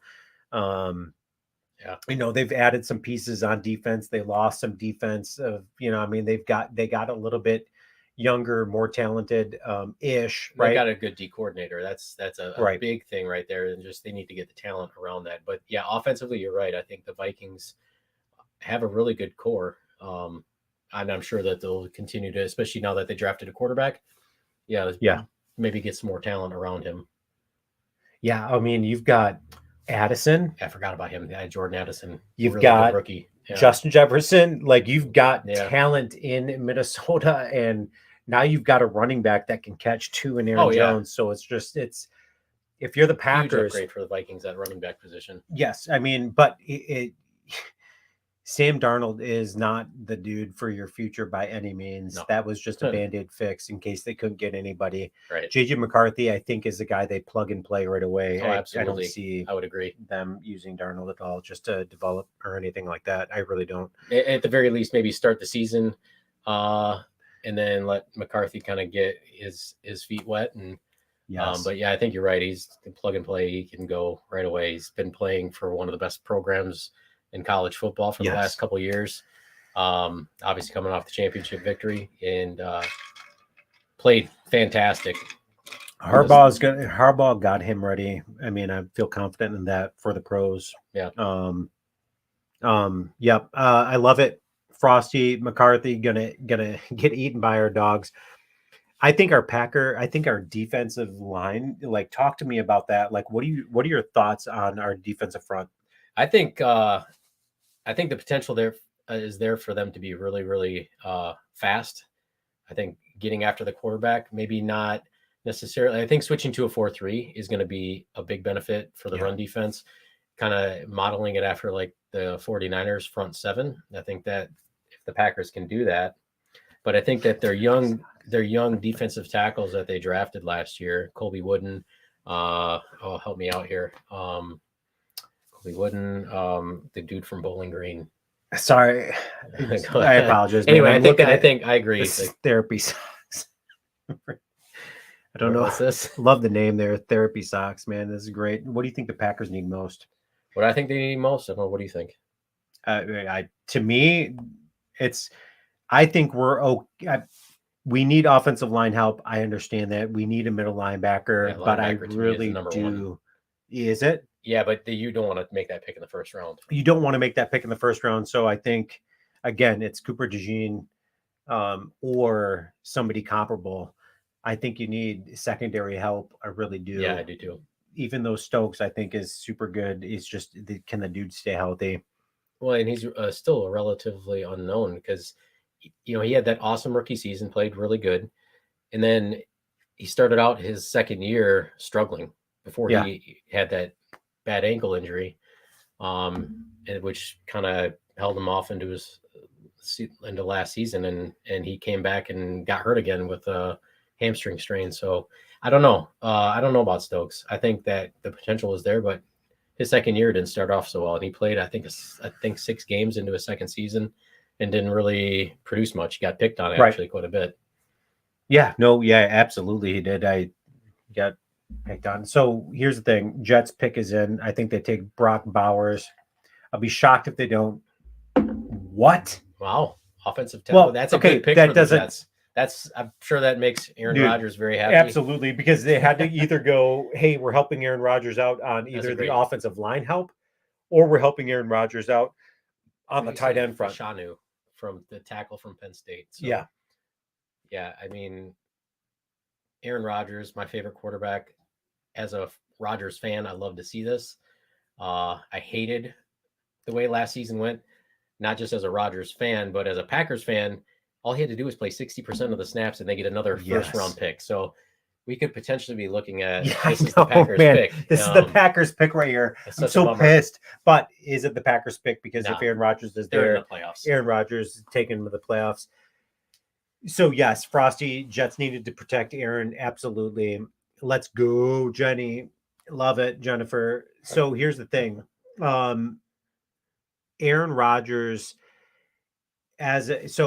I want you guys to chime in too, because it gives me somebody to root for in the AFC, because I am certainly going to be rooting for. I know there's a lot of Aaron Rodgers haters out there, which I don't understand as a Packer fan, because it's like, you guys look what he did for us. Look what he gave us, man, for so many years. Spoiled. Absolutely. We're so spoiled. You couldn't ask for, like, it was almost like a robot playing quarterback. Pinpoint accuracy all the time. Yeah. Like, his touchdown interception ratio is, I think, untouchable in NFL. Just so good. And like, if he didn't have 3 touchdowns every game, 300 yards, 3 touchdowns, we were disappointed.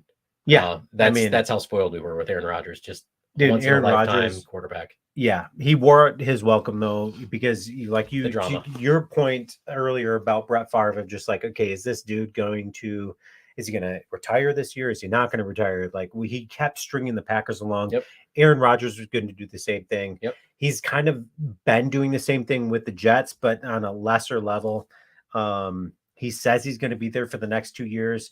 So if you're the Jets, you got to go all in. The Jets haven't made the playoffs in so many years. So they've got to go all in. Aaron Rodgers is certainly the guy that's going to take them.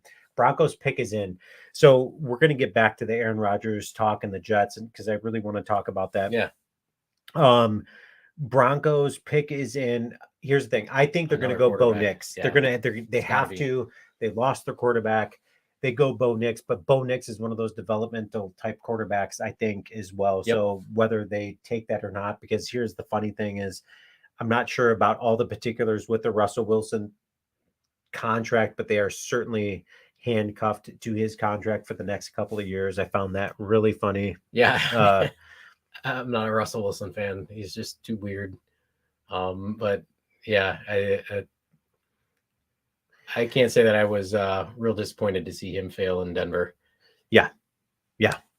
No, absolutely. So here's John saying, getting back to, I wish Rodgers the best. And John, I love hearing that, because I wish him the best too, because he, again, did so much for the Packers for so many years. He and Gutekunst, they just seem to be at odds because it's Aaron Rodgers. Right.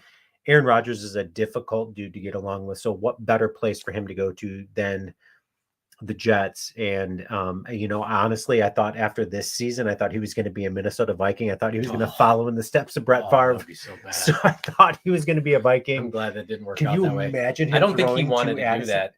I don't think he wanted to ruin his legacy with Packers fans after watching what Favre did. Good point. To try to stick it to the Packers, and just how he was treated when he came back to Lambeau Field, and the boos were so loud. Oh, gosh, I don't think Rodgers wanted that. Oh, yeah. I was booing in my house, so I wasn't. I was still a Brett Favre fan because of I saw all of the good Brett Favre did for us as Packer fans. So I wished him the best. So I love hearing that, John. I wish Aaron Rodgers the best too. I was excited to see him leave. I was excited. I was shocked that I was excited to see what Jordan Love was going to do. We had as Packer fans, we had to figure out what we had in Jordan Love. And wow, Gutekunst didn't disappoint in selecting Jordan Love when they did, and we were reaping the benefits potentially for years to come with Jordan Love. Early indications are it looks really good. My gosh, man, they look fantastic. So Aaron Rodgers, I do think he though elevates the Jets to a playoff team, and I think because honestly, I think Aaron Rodgers is just that good. Oh yeah. I think that the Jets, they've added a couple of pieces this offseason. They added big Mike Williams, I believe, at the receiving core. So you've got Garrett Wilson there. You've got Mike Williams. You've got some talent there at the wide receiver core. I'm actually a little bit shocked that they didn't go the route of Brock Bowers. I'm kind of shocked about that because I think Bowers is an absolute stud at a tight end position coming out of Georgia. Georgia, I felt, was the best college team in all of football. I really do. I still firmly believe that, even though Michigan won the title, probably because I hate Michigan. But I really thought Georgia was the best college football team out there. They've got so much talent, really good team. They just kind of got screwed, I feel. But anyways, that being said, Broncos pick is in. Almost guaranteed to be a quarterback. I don't know how it's going to be. It's got to be Bo Nix. Get more pizza, man. So, is anybody out there like? Are you still eating? Are you like us, or we're going to continue eating here because it's pizza? We've got dessert. We've got so much good stuff. No, I'm good on dessert right now. I'm going to grab some dessert in a second. We've got lots of. It's going to be a long night ahead of us while we unravel what's happening. Broncos fans. So there's another channel. Another good friend of mine does Sports Talk Denver. Good guy. And he puts out some good content out there for the Denver Broncos. But again, what a hat! Look at that hat, you guys. If you're not watching the draft, Jair Alexander had a hat like that in a post-game interview. Yes, it's one of those giant hats. Jair, dude, you got to love that guy, man. I love that guy. One of my favorites. Bold personality. Just quirky. Cookies weird, and popcorn for Blake, man. Oh, wow, I love it. Cookies, chocolate chip cookies, I hope. Bo Nix, Oregon.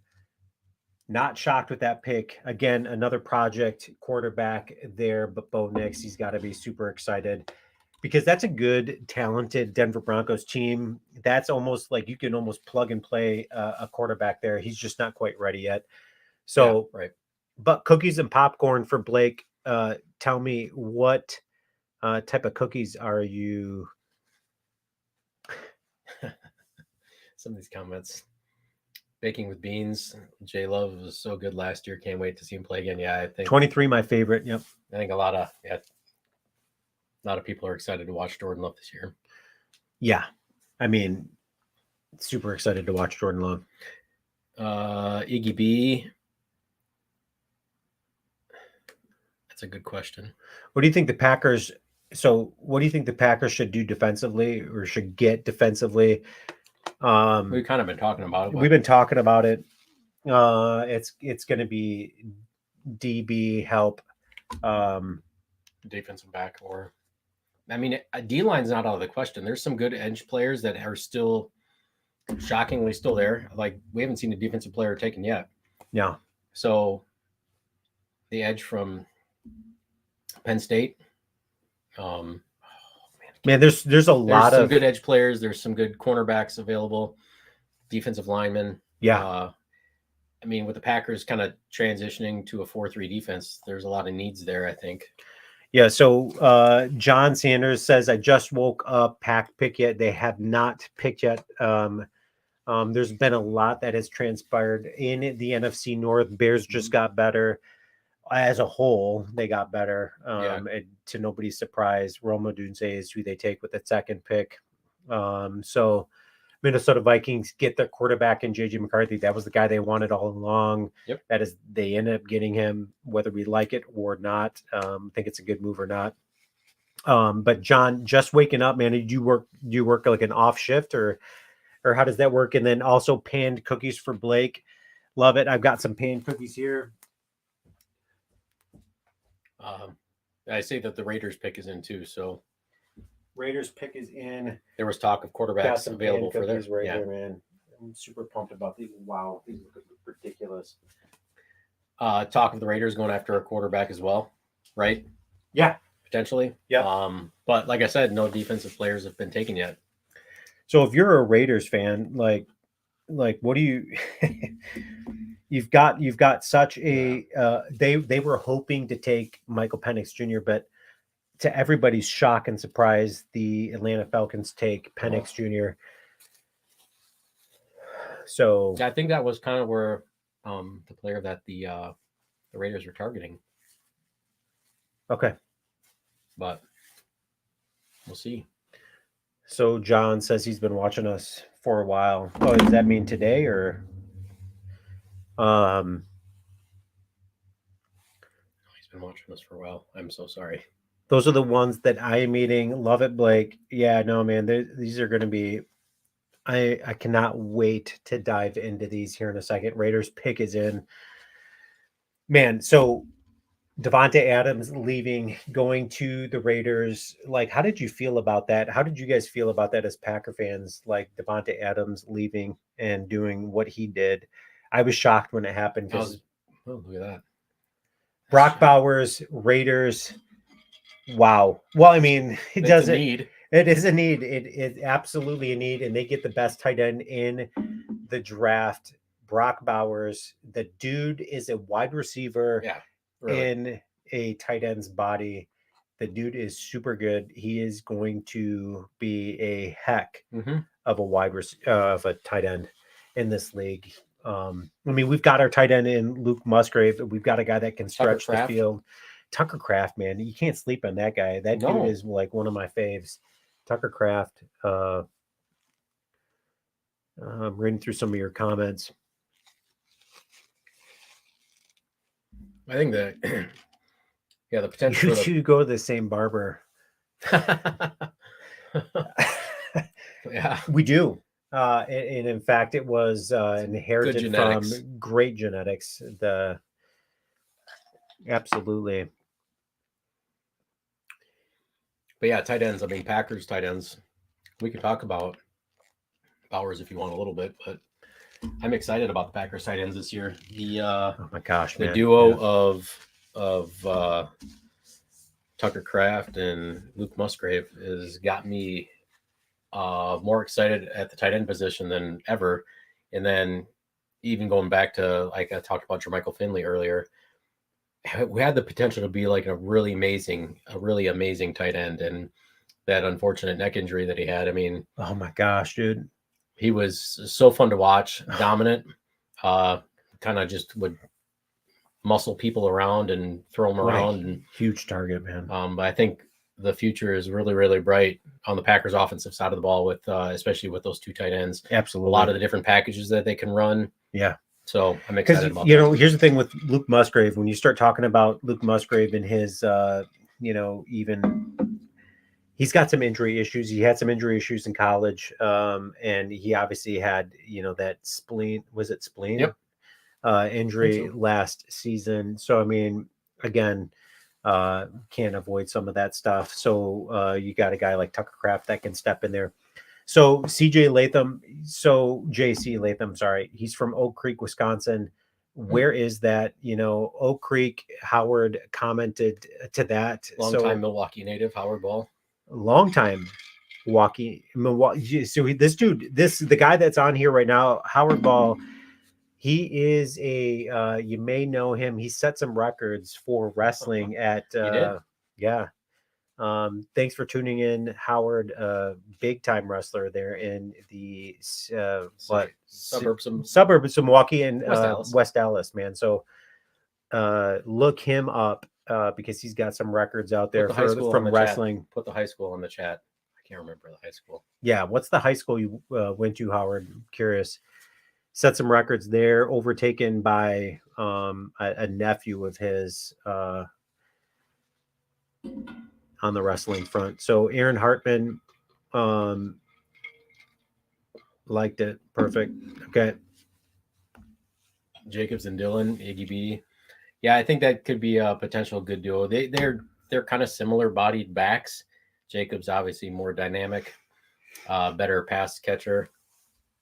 But yeah, I think AJ Dillon and Josh Jacobs would be a good duo. And I definitely see the Packers taking a smallish running back, maybe with some speed and some wiggle a little bit, somewhere in the mid rounds probably.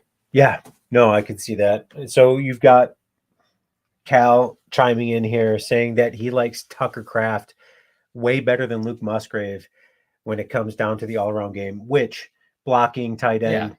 I get it. I understand. I mean, run block, your pass block, tight end versus your Y that's split out a little bit. Tucker, yeah. I mean, I get that, but I really like the upside of what Luke Musgrave offers as just the separation. If you saw it last year, somehow he and Jordan Love just weren't on the same page. Yeah. When it came to, I mean, you saw, dude, he was separating and just couldn't 10 connect. yards. They just could not connect.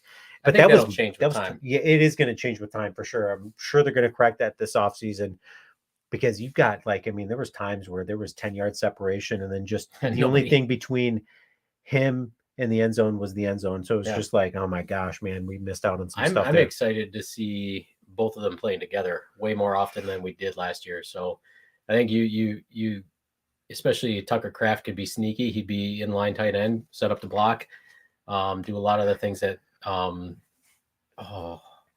who is the Packers tight end with Brett Favre that always they call him John Madden used to call him Toolbox. Can't remember. Frank. No, that was Bag of Donuts. Frank. Anyway, there was a tight end in the Toolbox. Who was that? Oh, Frank. Man. No. Bubba Franks. No, it was before Bubba Franks. Mark Chimura. I'm trying to think of some tight ends here. Toolbox. Yeah, who was that, dude? I can't remember, but he would block, and sold the block really Was well. it And just Bubba? John is saying it was Bubba Franks. Maybe it was. Maybe I'm mistaken. But yeah, Bubba Franks was an awesome red zone threat for like 6 to 8 years. I mean, Yeah. so I could see Tucker Kraft being a better version of that. Yeah. Yeah, no, I can see that because Tucker Kraft, wow, what a home run. I mean, that's the same draft. Cooper at 25, let's go. Yeah, I agree with that. Hey, That listen, might happen. If that happens because of what's been transpiring, it wouldn't shock me. Actually, it would shock me if Cooper does fall that far, because I do see the Minnesota Vikings taking him at 23 if they do need cornerback and safety. Yeah, so I see the Vikings taking him ahead of us, which then again pisses me off about the Minnesota Vikings. Taking what I want, not in JJ McCarthy, but taking, if they were to get Cooper DeJean at 23, I would be super pissed. So I can see the Packers maybe trading up to get Cooper. I don't think he falls to 25, but again, like there's some guys falling off the board right now, which then leads it to, okay, is it going to happen? Ed West, thank you. That's Ed who I was trying to think West. of. Rob, thank you, Rob. Love it. Yes, that is Ed West, was the toolbox. He was really good at selling the block. Like he would block man. towards the middle linebacker and then just pop out for a touchdown all the time. Or he would fake fall down, get up and go. Yeah. So Saints pick is in, and here's where I'm at with the Saints. They're taking Fontenot, I believe. I fully believe that they're going to go offensive line help here. I mean, Derek Carr is going to need the help there. Derek Carr is not a great mobile quarterback. He's got a good arm-ish, right? Throws it up. I mean, you got Chris Olave there. You've got some targets for Derek Carr, and then he needs some offensive line help. I certainly think they go Fontenot there. I know I saw some Packer mock drafts out there that had Packers taking Fontenot, and I'm like, there's no way he falls to 25. That's just never going to happen. So yeah, love it. Yeah, one of the best tackles in the draft by far. I mean, yeah, for sure. I could see that happening. Saints need defensive help too, so you never know. I mean, like I said, like I've been saying, there's not been a defensive player taken yet. It's going to happen at some point. We've got some really good edge players that are still available. Obviously, some really good cornerbacks, like we've talked about Cooper DeJean, which I hope does not get taken. Quinyon Mitchell, Latu from UCLA, the edge guy. I'm sure I butchered his name. You do know, yeah. I mean, what about awesome, the best edge defender in football the past 2 years. And so are you saying that you think that the Packers should take him? No, I'm saying the Saints. I mean, there's some really good defensive players out here. Not a defensive player has been taking it. I could see a scenario where, and we'll see, it's coming in right now, but that's a good point. Fuaga, Talise. Oh wow, they passed on Fontenot. I'm actually shocked about that. Wow. So the offensive players coming off the board continues. Yeah, man, there is yet to be a defensive player. This is awesome if you're a Packer fan, which hopefully we all are if we're on this channel.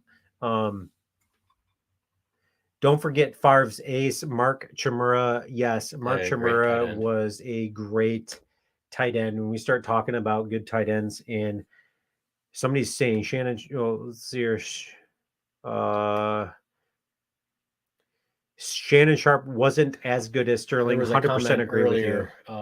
Somebody said would love to have another receiver like Sterling Sharp.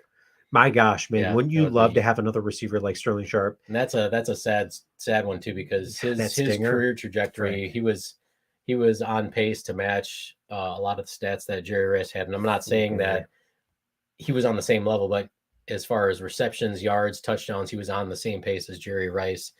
And that was a career that was cut way too short, too soon. Yeah.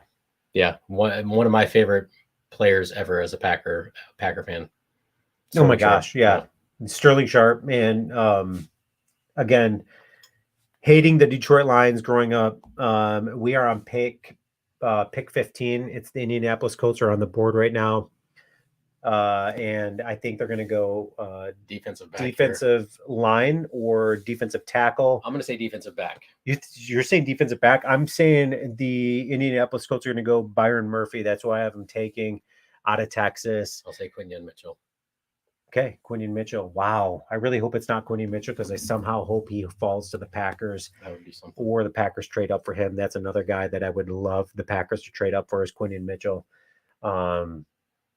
Yeah, so anyways, we were talking about We've been talking a lot. We're talking about the Sterling Sharp. Getting another receiver like him. One of the people in there made a comment about that. Is there really anybody in the draft that kind of matches that body, like 6'1", 6'2", like 220 pounds? I mean, there's some. This is one just of the an all-out best wide receiving monster. Yeah, he was strong receiver. Like you couldn't bring him down. There was one game in particular I remember, like thinking back with Sterling Sharp highlights, and I don't remember if it was against the Colts or I think it was the Saints, where he like Favre just threw one up like he always did, and then Sterling Sharp like wrestled out of like 5 tackles from 3 or 4 different defenders. So just fine. There's not a lot of receivers like that anymore. No, there isn't. He was kind of built like a tight end. Yeah.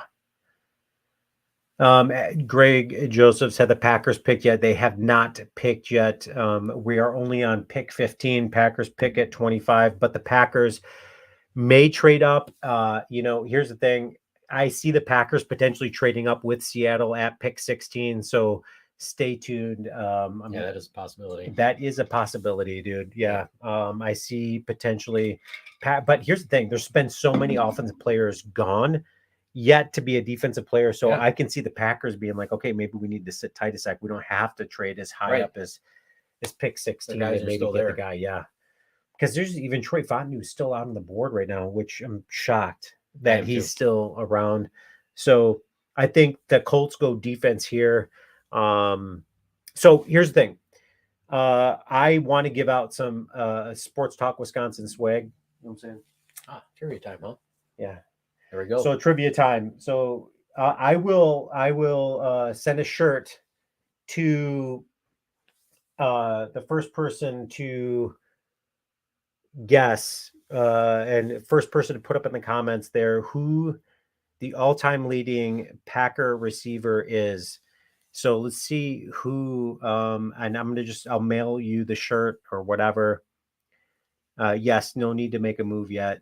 Right. Completely get it. So when we start talking about Packer all-time leading Packer receiver, who is it?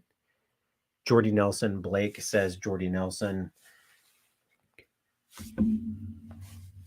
Brooks. John goes with Robert Brooks. Lots of picks. Yep. Okay. So Donald Driver, Terry, John got it in. James Lofton. So here's the thing. Love it. Ken, Devontae Adams, Sports Dog 1000. Love it. James Lofton. There's some good names popping in there. I mean, we start talking about all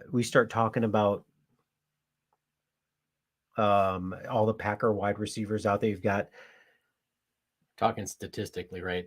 That's what you're asking. Who's the Packers all-time leading receiver? Yeah, statistically, who the Packers all-time leading receiver is. Maybe I should have been more clear. We start talking about favorite or best. It's like Adams, I think probably could have been had he been there longer. We start talking yards. Okay, I'm talking yards when I meant that. Okay, so I'm gonna have to go with the first person that said a lot of good names thrown out there. It's obviously, well, I don't want to say obviously because it was. I had to think about it for a second. Terry, who's the first one that said Donald Driver? I mean, definitely a fan favorite. It was Terry. So Terry says Donald Driver.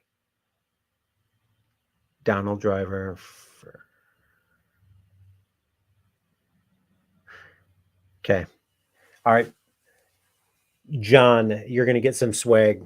Okay, so I'm gonna send you something. So we'll message each other or whatever. And I'll get where to send that swag to. So Donald Driver led the Packers with receiving yards, 10,137.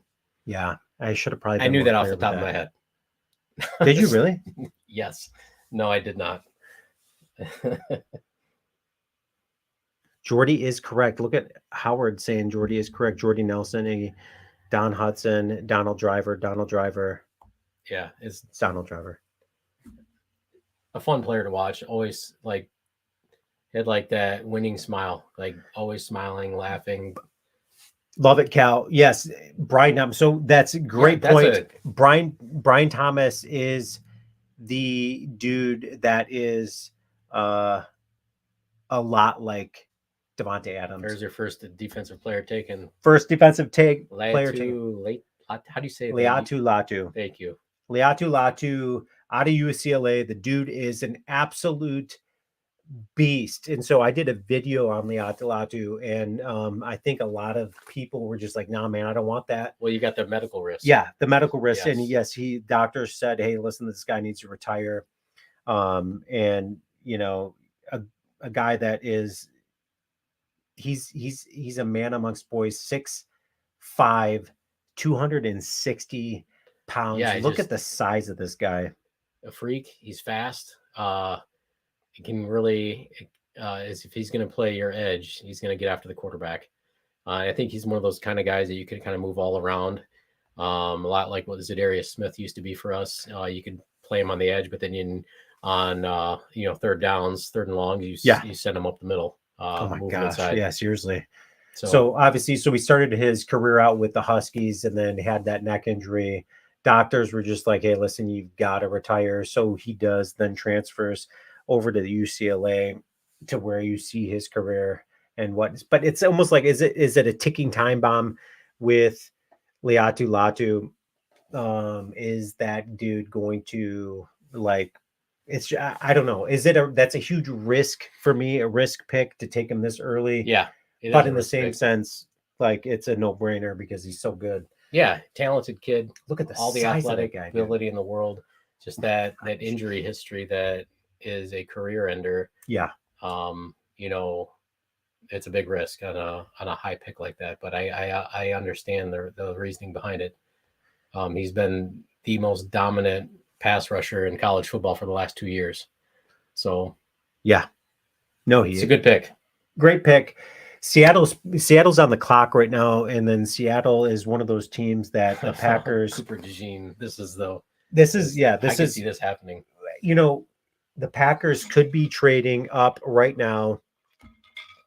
What is his medical condition? I used to know. It slips my mind. It was a neck injury. Yeah, it was one of the discs or vertebrae in his neck. I don't think he broke his neck, but it was close to like a spinal cord. Yeah, it was, and it's one of those injuries where it's just like it. If he gets hit wrong, he's done. And I'm not just talking done. I'm talking like he could, obviously be paralyzed. So Frosty's like, okay, does Goody move to 16? This is if the Packers were going to be trading up, there's a few. This is the spot. This is one of the spots, right? Yep. There's only a couple other spots where I think the Packers could. I don't think Seattle's in love with this pick right here. No, and they're taking their time. This pick is gone. We're already at the 4-minute mark remaining for their pick to be in. This is the longest the team has taken so far, at least that I've seen. So that could mean they're on the phone. Who knows? Yeah, but if you're Seattle and you've seen so many offensive players go off the board, Laiatu Latu, the first defensive guy taken in the draft, he's got to be super pumped and super excited. That means the Packers, honestly, when we start talking about it and breaking it down, I'm almost right now, like, because as this is transpiring, I did not see the draft going this way. I'm almost along the lines of like, man, maybe the Packers should hang tight. Maybe. But this is I think you had been talking about, I think this is a spot where Cooper DeJean could be snapped up, and I really do think that he is the main target for the Packers. I really do. They're looking to solidify some of the back end of that defense, have a versatile guy. I think that's one of the things that's been interesting in kind of, looking at the Packers, previous first round picks under Gutekunst. He likes to draft versatile guys, draft guys that can kind of play everywhere. You look at Quay Walker, he was primarily an outside linebacker. There's talks of him moving to the middle linebacker with this new defensive scheme. The guy they took last year from Iowa, I can't think of his name, Lucas Van Ness. Yeah. I think that moving to a 4-3, having him play defensive end, if he plays at the weight, if he's like 280 pounds, I think that he could be an absolute force as a defensive end in this scheme. So Gutekunst likes to draft, and I know you know this, but he likes to draft guys that are freak athletes, good relative athletic scores, and that are versatile, can kind of play in multiple positions. Yes, 100%. And this is especially in this defensive scheme with Jeff Hafley's system there. Anthony saying, yes, Kool-Aid still, like there's a lot of really good talent still available. Do the Packers need to do what they need to do and just trade the farm to get up and move up? At this point in time, I'm going to say no. I mean, because I don't think the Packers, there's so many guys still on the board that I did not think were going to be there. Yeah, right. And so I think that between now and the Packers pick, there could be a lot of surprises. Yeah. Unless things start happening. We'll see. Maybe the Packers then, man, I'm reading through these comments. These are great comments. Bob watching from Oshkosh. Packer fans started watching them on the radios. Wait, what? Watching them and love it on the radio, listening to them on the radio in the 50s. Love it, Bob. That cool. is fantastic. Oshkosh, what a spot too. Hey, so we, West Dallas with our spot. So how many people out there are familiar with Cops? Okay, so when we start talking about Cops, we legit, this is no joke. So growing up, this is something that we would do. I mean, we would be as bold as to go all the way to Cops, get something, drive home. We've gone to Cops and gotten some frozen custard, put it on some ice, or even Mamma Mia's pizza. There's so many good spots there. So I love it. Oshkosh, been a fan since 1983. That is fantastic, Joe. Love it. I agree with Bob too, saying the best tight end situation we've had since the 60s. Yeah. Oh my gosh. Yeah. Yeah. No doubt. I think we're in really good shape. Yeah. I think we're in fantastic shape. Iggy B, a Packer fan way back in 2015. That's going back. Well, that's not going back too far, but all right. Hey, that's we'll take it way back.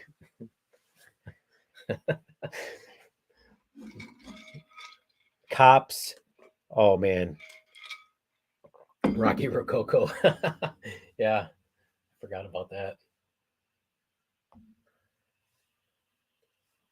The burger spot. What's the burger spot? Tailgating at 5 a.m. Do people really go to Lambeau Blake. at 5 a.m. to start tailgating that early? Like if I go to a noon game at Lambeau, I'm there about 8:30, and there's a lot of people there. I just can't imagine people showing up at 5 and starting to tailgate. But based on what I see, people have been drinking for a while. Yeah, absolutely. Yeah. Blake, I love it, dude. You're give a shout out to Cops. Cops is the best. I certainly think it's the best, but I think the best one is the one off of 76 in Layton. That's my favorite Cops. That's the best Cops out there. Because I think there's 2 of them. 3 of them, yeah. 3 of them? Yeah. I miss tailgating. that is 5 a.m. Like, dude, that is awesome, man. That might be kind of fun. We need to tailgate together. I would love a 5 a.m. brat. I don't know. That doesn't with a lot of beer. No, man, I'm doing it, man. Beer and a brat, 5 a.m. Cops. So you've got. Look at this. My first game or Chester Markle. Yeah, 1980. That's a good game. Wow, love it. Pick is in with the Seahawks. So what's happening here? Did cool memory. the Packers trade up? I'm thinking they did not. We don't know yet. I can see the Seahawks Oh, look going at defense this. here, though. Howard Webb's for a burger, chicken flavored noodle soup. George Webb's, man, love it. George, some good memories attached to George Webb's, I'm sure. I'm sure there's usually some good memories attached to some of these spots here. Baking with beans, Cops. It sounds really good. We'll have to go there sometime. Remember tailgating in 1982? Look at this. Gorman Thomas and Robin Yount. That would have been awesome. What? Look at that, man. That's a sweet memory right there. Robin Yount. Talking about Brewer Storm and players, Gorman. like some of the Robin Yount. Is he saying he was I'm assuming with Robin Yount? I'm assuming that he was there at the tailgate. Like, maybe there's no way. Them. Can you please Gorman clarify? Thomas, did you Robin Yount? That's pretty Did awesome. you tailgate with Robin Yount? I need to know this. There's no way. Paul Molitor, Cecil Cooper. Yeah, I mean, those are like Brewers legends. The only Super Bowl, the only World Series appearance. Yeah, there you go. Byron Murphy. Okay, Seattle. This does not surprise me. Best tackle in the draft, potentially. Yeah. Okay, and he's got his head together. Another dude out of Texas that the Packers take in the second round. So yeah, this is going to be. So we've got Sweat. Talking. Yeah, Sweat. Yeah, it would be. They needed a big body like that. I do hope the Packers take Sweat in the second round out of Texas. This is a good pick, and I think a potential target that the Packers would have targeted or looked at. But like we talked about earlier, they drafted some really good tackles in the 3rd and 5th round, I think, last year. That played really, really, really good last year as rookies with the playing time that they got. And I think that the potential is really good for those two guys. Hold up. Sorry, I don't mean to interrupt you, but the Vikings just traded up. Oh, come on. The Vikings freaking just traded up for the 17th pick. So they were at 23. What did they give up? If anybody knows out there what the Vikings just... That's right here. The Jaguars acquire pick 23 and 167 from the Vikings in exchange for pick 17. Are you kidding me? They gave up their 5th round. That's it. That's it? That many spots. Wow. That is it? Who did they take? If they take Cooper DeJean here, I'm going to be absolutely beyond pissed. I'll be sad. Okay, so really maybe the Minnesota Vikings just went ahead of the Detroit Lions as my least favorite team in the league. If that's the case, I'm going to be Vikings are my least favorite pissed. Team. I can tolerate the Lions because they've been so bad for so long. You can't help but feel sorry for them. The Vikings are just annoying. They always take the Packers leftovers when the Packers guys get cut or whatever. They take the Packers leftovers. They're always like our little stepbrothers. Yeah, they are, dude. They're never good enough. So sorry if you're a stepbrother. I didn't mean it like that. Screw the Vikings. Love it. Yeah, screw the Vikings. They're desperate. Yes. Yes. 100%. I am absolutely pissed right now. Like legit. I'm very mad right now because I think the Vikings are dumb enough or stupid enough. They want to screw the Packers over enough to maybe trade up or do they take Terrion Arnold? Okay. Cornerback. I mean, I forgot he's still available. That's like how crazy this draft has gone. I think with offensive players being taken, maybe they take Terrion Arnold. I mean, probably the second best cornerback in the draft. Maybe it's. Yeah, he's not the Quinyon best. Mitchell, maybe. Quinyon Mitchell is the best corner in the draft. So, in my opinion, too. Yeah, I agree. We'll see. Who is it? Who did they take? Defensive end from Alabama or edge. Wait, what? I think that's who they got. Does anybody know what they took? Why is it not saying? I think it's Alabama's defensive end. I can't think of his name off.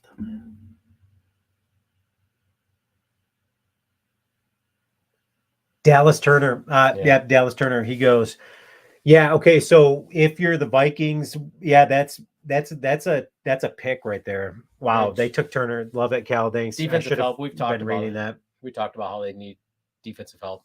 Minnesota's defense is really lacking. Wow, but I mean, they go and sign what's his name to a crap ton of money. So they've got Minnesota. I'm happy that they. That's a really good. Dallas Turner is a heck of a pick for them. Minnesota pisses me off, man. Like, yes, relax. They took Turner. Yes, Turner is super good. I'm not as bummed about that. I'm like, okay, that's fine. They didn't really give up much to get that pick. No, though. not at all. They moved surprised. up They moved up 6 spots to grab him for a 5th round pick. That's all they gave up. So I mean, good for them. Yeah, right. Exactly. So it's shaking out good for the Packers still. It really is. It really is. And according to Mel Kiper's list, you've got Cooper DeJean is the 3rd best player available at the moment. Yep. Which means he's going to be gone by the time the Packers pick. But again, that's Mel Kiper's. Yeah. It's Mel Kiper's been wrong a few times. He's been wrong. He hasn't seen our list. Yeah, come on. Like, he doesn't know our list.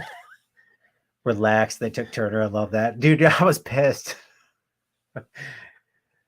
Bacon with beans. I loved when Ja did the gritty on Justin Jefferson. Yeah, that was a good moment for sure. What do we go for?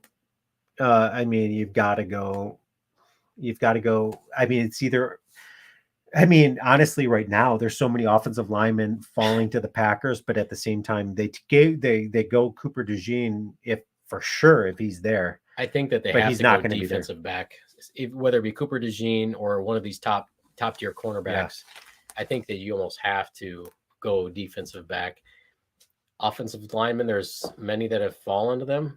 I mean, I could see a scenario where they pick one of these guys if they continue to fall. So I think we're on pick 18. The Bengals, they need offensive line help. I could see the Bengals taking an offensive lineman and one of these top tier guys go off the board. So we'll find out here pretty quick. Man, we got so much more pizza. I dread listening. We've got cookies. Oh, you want a cookie? No, I'm gonna grab a cookie here in a second. I dread listening to my neighbors who are Viking fans tomorrow. Oh my gosh, absolutely, man! You've got to. They're the worst. I'm not gonna lie, they are the worst. They're the most obnoxious fan base that's around. So, John, yeah, great point. Okay, so working in Michigan, every time I would go to work, you would hear everything about, oh my gosh, the Lions are, this is the year, baby. This is the Lions year. And it was almost just more laughable. Yeah. But as a Vikings fan, I get that, man, because the Vikings actually truly believe it. And they're just obnoxious in like a different level. There's just like, I can't imagine. They've never done anything. Yeah. Right. Exactly. That's the thing. Adrian Peterson. You have Adrian Peterson and you don't do anything with that? Are you kidding me? Like, how do you not do? I mean, you got Barry Sanders for the Lions. They do nothing with that. Kelvin Johnson. I mean, they've got loaded talent there. But how bad? I wonder if Sports Talk Detroit's still on, but how bad is an organization when you have arguably two of the best players at their positions in their generation quit because they couldn't handle the losing? Oh my gosh, yeah. Yeah. Look at this, dude. This is Rob. I mean, all of my neighbors are Chiefs fans. Like, terrible. It's right. He's from Missouri. That's like, right. That is bad, dude. That's like, Patrick Mahomes. If I had to hear anything about Patrick Mahomes or his brother, I'm sorry, Rob. Nothing gets me more fired up than either the Vikings about ready to screw us over or the Lions fans. I watch the Lions trade up. The Bears are just like laughing at. They're just more funny to laugh at. They don't piss me off. Uper87 says Herman Moore. He was another good Lions receiver. They had some really good really good competitive teams in the 90s. Delvin Cook. Yeah. They did. I mean, Iggy, Delvin Cook. I mean, they've got, you've got a lot of talent in the NFC North, and yet again, the Packers reign on top. I mean, spoiled Packer fans. I'm 100 miles north of Kansas City. That's too close to Kansas City in my liking. But what a stadium, though. Honestly, what a fan base is there. When you start talking about good stadiums around the league, Kansas City, they've got great fans as far as like getting loud. The Milwaukee crowd, when they come to Lambeau, it's a different feel when then you got the Green Bay crowd there. Not as loud. Yeah. I think the Packers have tried to make a point of making sure the fans are a little bit louder. Because I as somebody that kind of goes to the games every year, and I'm sure some of the people on here have been to Lambeau many times. It can be pretty quiet in there. It's almost like you're just there to watch and not really like participate. Yeah. But they've made it a point to be loud. This last year was a lot different. And the game that I went to was one of the most annoying games to go to. It seems to work out for me that way. It was the Tampa Bay Buccaneers. Joe Barry does his best job of making Baker Mayfield look like the best quarterback of all time. Dude. And wow, what a there were some good moments in there, right? So Jaden Reed had that awesome sideline catch in the end zone. Yes. In the end zone we were sitting in.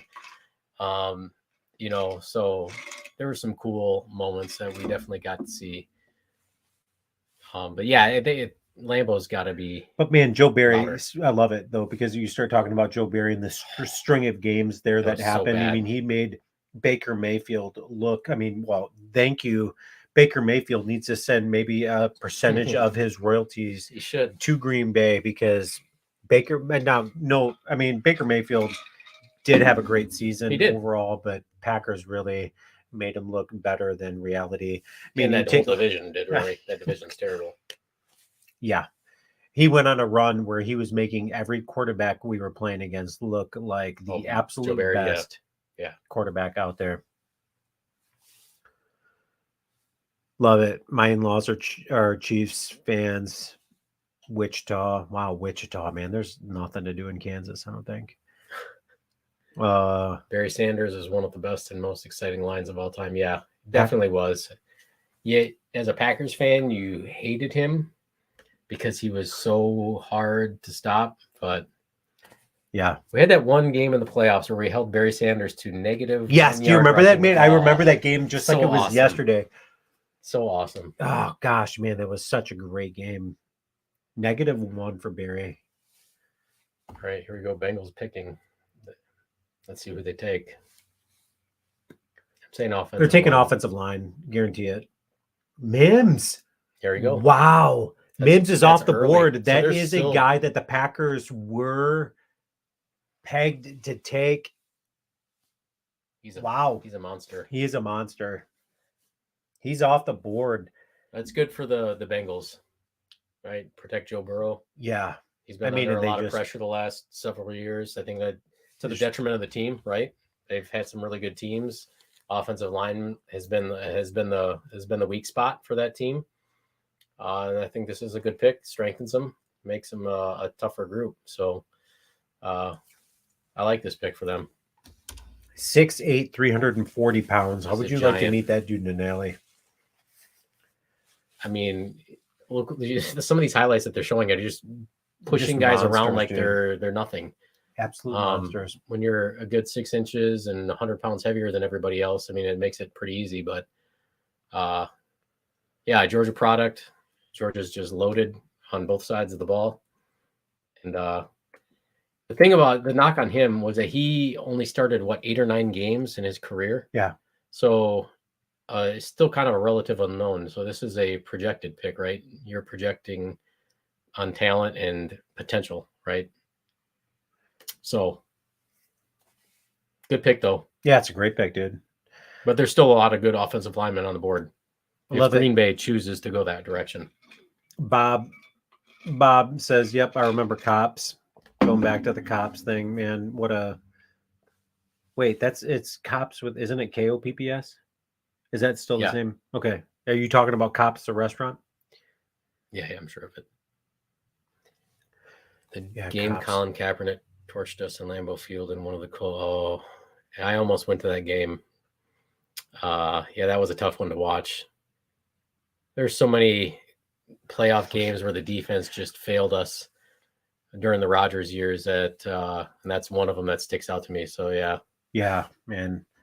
So what's that game that sticks out to you as a Packer fan? Like that game that was so memorable that you just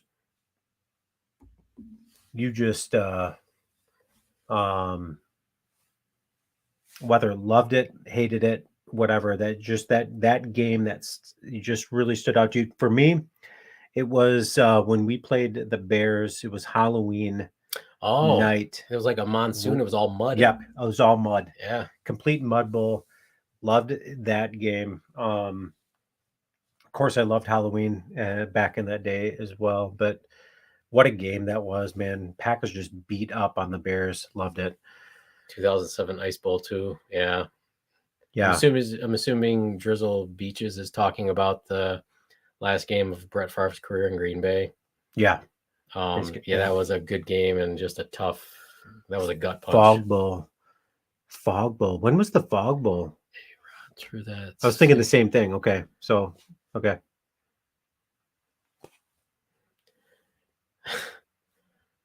Sick Hail Mary. So, man, when Aaron Rodgers threw that sick Hail Mary, which one are you talking about? Because if you remember that year, is that against the Giants, against the Lions, against the Arizona Cardinals, right? Was it Cardinals? The Cardinals? He threw two of them basically to tie the game. Oh my gosh, man, Aaron Rodgers just. But that Lions game was my favorite one of the Hail Marys just because it was the Lions. So I love it. That's another good one. I was driving home from North Carolina the night. Oh man, listening to that one on the radio. Frosty, yeah, the night Favre, yes, yeah. But wow, what a I mean, he had like 4 touchdowns at the half, 4 or 5 touchdowns at the half. What a game 400 yards. That was one of the best. That's probably his best game ever. Snowball with the Bears, Rob.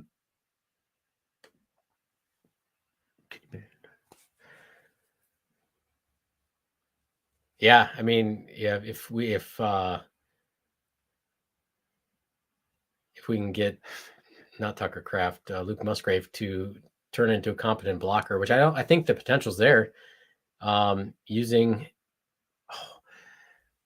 our running backs, whether it be AJ Dillon, especially with some of that power, pulling on a sweep, that'd be nice. Yeah, do you remember that catch that Antonio Freeman made that he's talking about right there? Do you remember when he was on his back? Bears? Oh no, against the Vikings. Yeah, he was against the Vikings. He's on his back. What a catch. Kept it alive, and I think he got up and ran. What a game that was too. Yeah. I remember watching the Packers shouldn't trade. Ray is saying Packers shouldn't trade. They are only 2 to 3 offensive linemen to go. Yes, choices. Yes, there's at this point in time. I'm with you. I really think that the Packers really potentially should just stay put. I think I was so pissed because I didn't want the Minnesota Vikings getting Cooper DeJean. But there's so much talent yet available that I think you're right. I think the Packers maybe need to stay put right here. I think the Rams go defense. It's just a matter of which defensive player they go. I wouldn't be shocked if they defensive lineman. I could see losing Aaron Donald to retirement. Yeah, right. I could see them trying to replace that. Yep, maybe. Their secondary needs some help. So who knows? They traded Jalen Ramsey midseason last year to the Dolphins. We will see.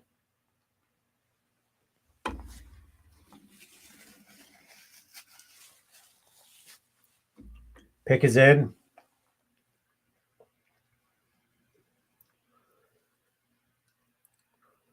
Lions are the flag before him.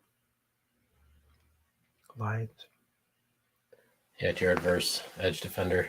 Yeah, Verse. This is Yeah, he's great, dude. To This me, guy's better than the Alabama guy. And if I was to pick, I would have he's my number one edge guy. defensive edge Yeah, I agree. in the draft. Versus is ridiculous. Florida State is ridiculous. They were Their really defense good. was really good this year. So some of the stuff Jared Verse, 6'4", 260,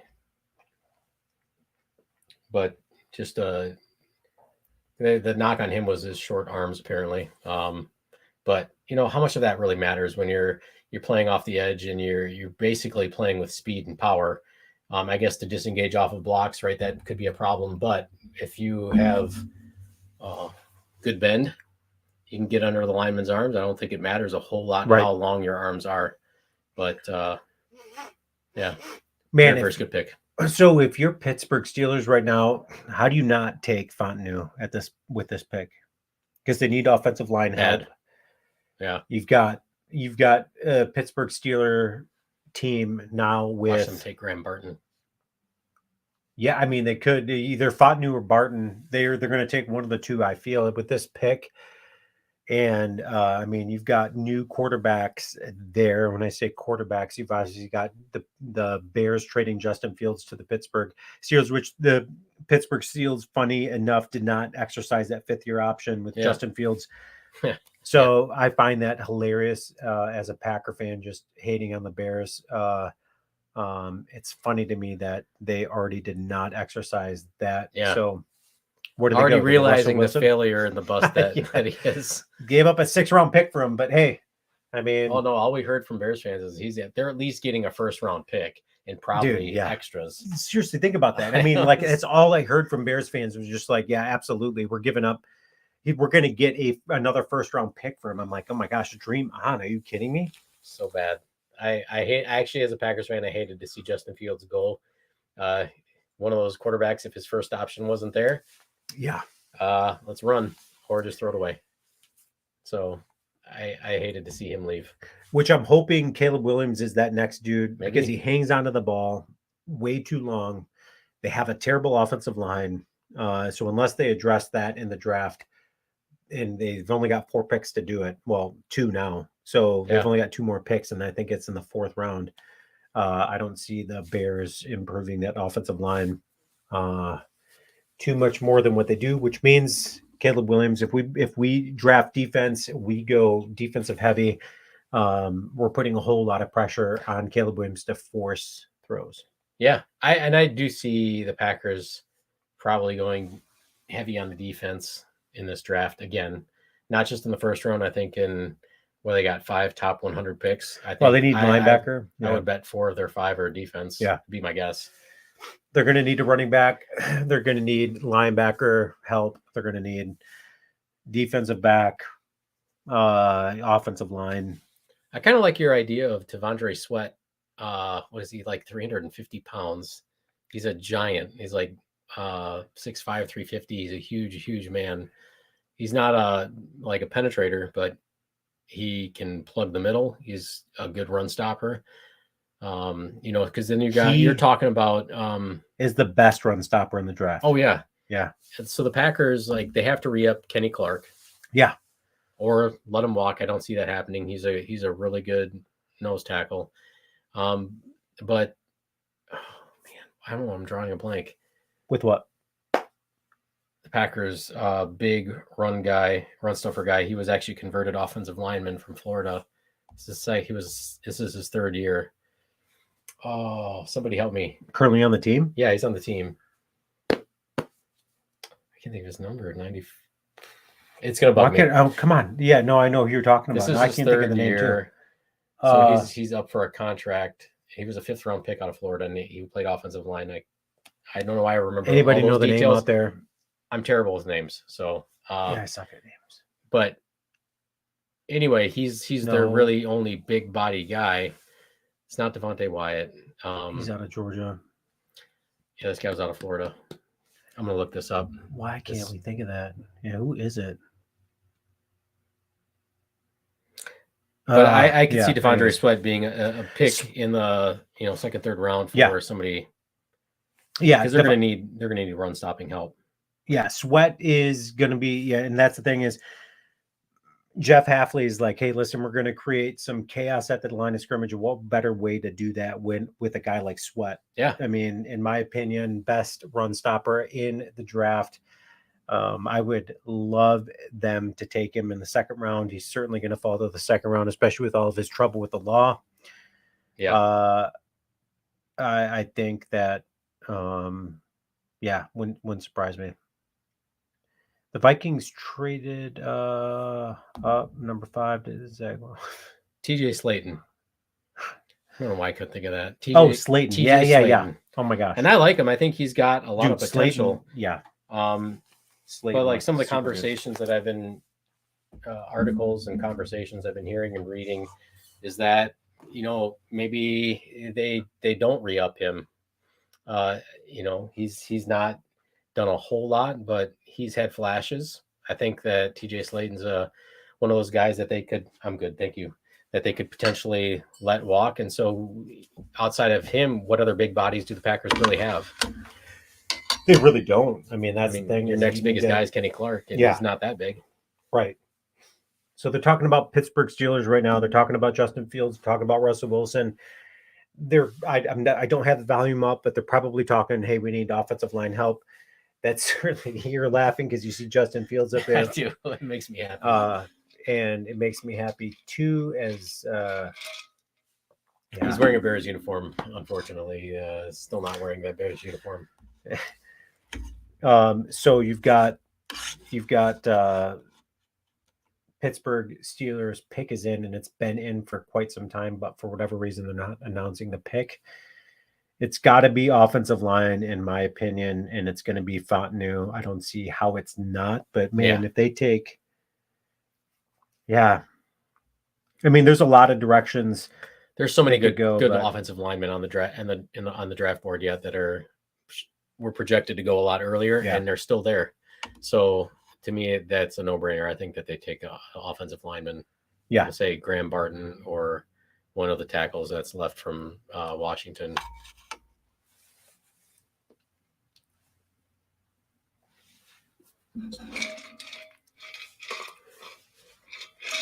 Man, sometimes these picks take so long to come in. So we know therapy sucks. The sun doesn't shine as bright as our noggins. I appreciate that.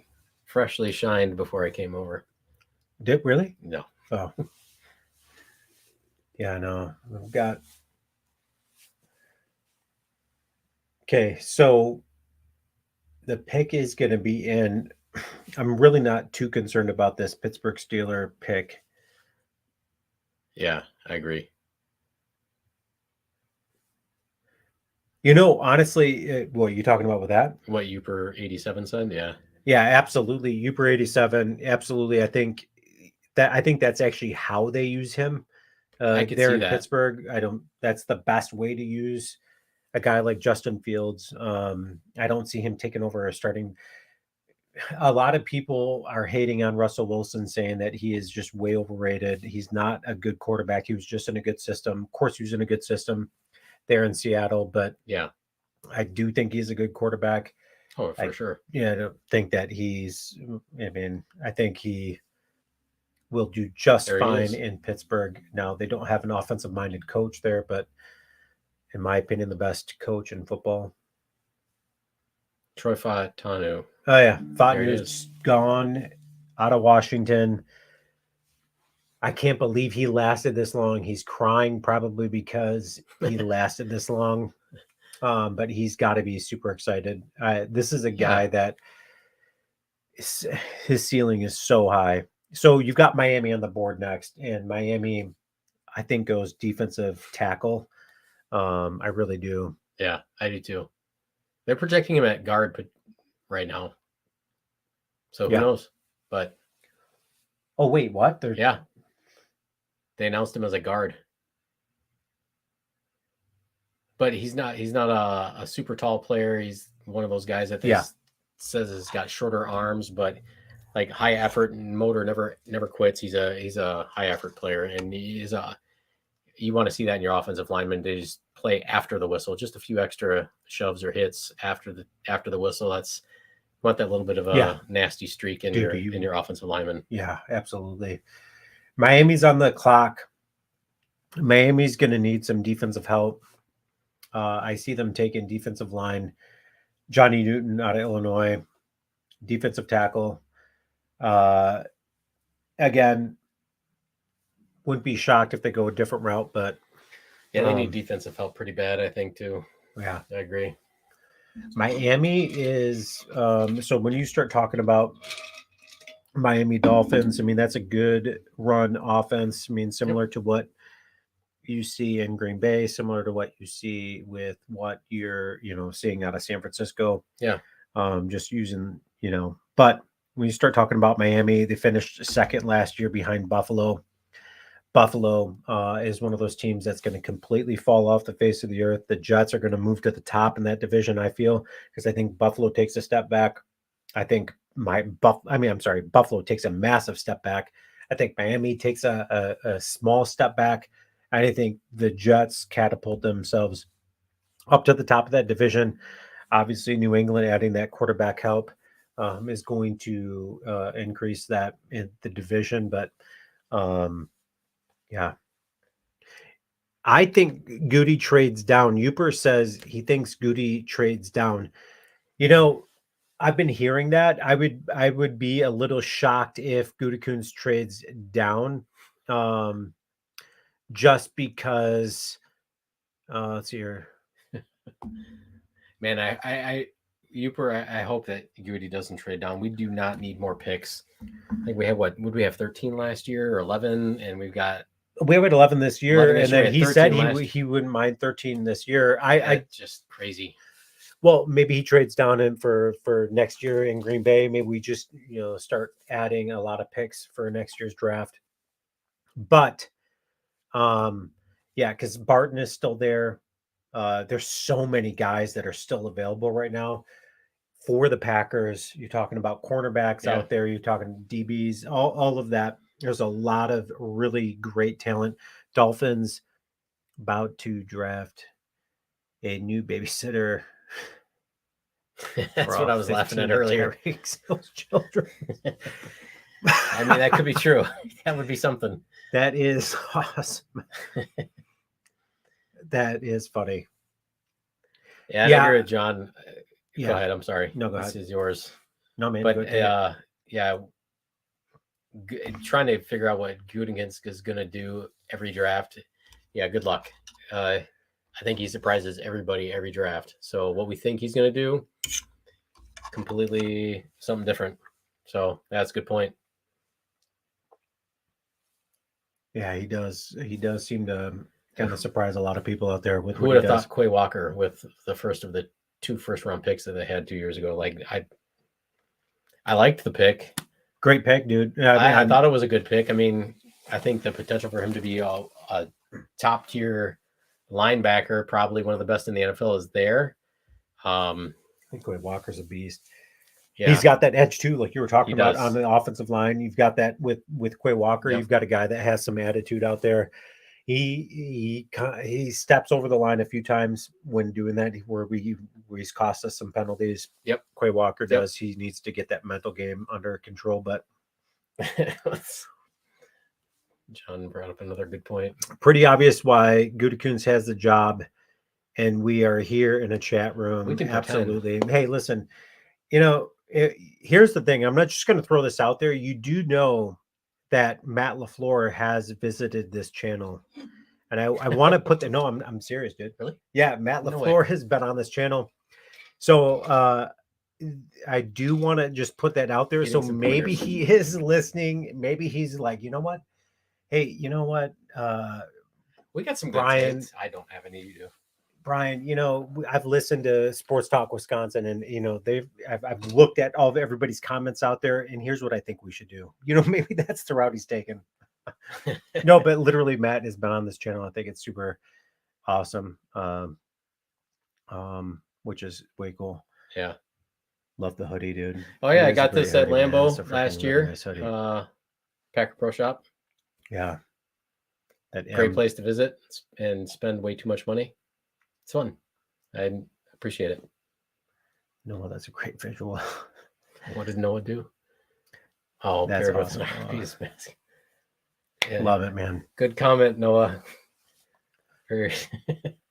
Lots of good stuff out there. But when we start talking about Matt LaFleur, so talking about coaches out there, Packers have had some really, really good coaches. Yeah. So who would you put at the top of the list other than obviously Vince Lombardi? Who would you put top of the list for the Packers coach? Because track record with Matt LaFleur, yes, you can say that Aaron Rodgers was a lot to do with his success, but you saw what they were able to do last season with the youngest team in the league. Yeah. You saw what they were to do with Jordan Love, developing him, all of that stuff. So where do you put, who's the best coach of all time? Mike Holmgren? Like who's that guy for you? If you're taking Vince Lombardi out of the, you have to take Vince Lombardi out. I mean, because that's the obvious choice, but I mean, Mike Holmgren. Sorry, real quick, Frosty, would you take Mitchell would I take Mitchell over DeJean? No, I would take DeJean, but I would love Quentin Mitchell, man. I would, yeah, but I always still take DeJean because of his versatility, right? Yeah, he can play every defensive back position, slot, outside corner, safety, and then he can return punts. I mean, so if something were to happen to Keyshawn Nixon, we've got a backup returner. Yep. So I think just for the fact that he can play multiple positions, that to me, and he do it well. Yeah. Yeah. You have to do it. So did we miss a pick? Philly's on the board. Yeah, we missed. Sorry, guys. Dang it. I missed who. Miami. Who did Miami pick? I missed it. Did anybody see who Miami took? I totally missed. Mike Sherman. Come on. He was a good. Those were some good years with the Ahman Green and some frustrating years. 4th and 26. I'll never forget that.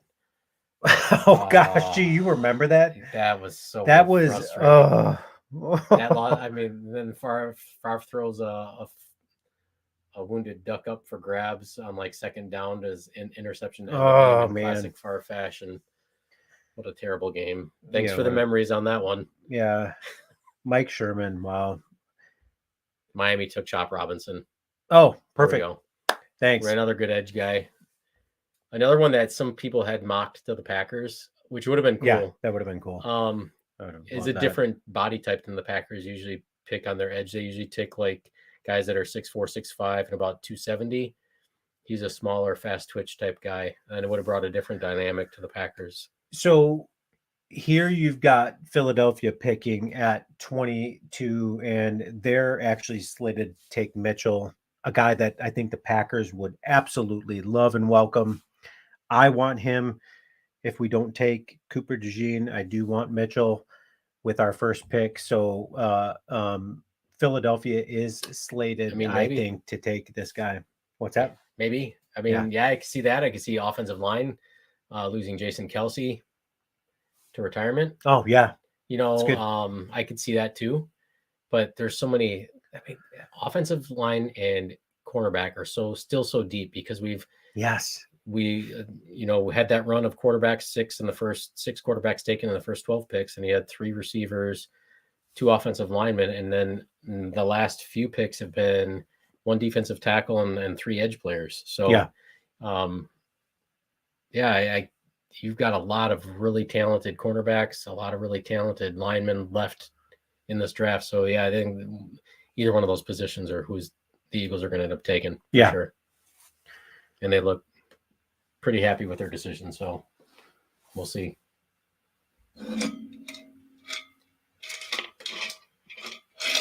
It better not be Cooper DeJean. These comments are the best. 14 Divine.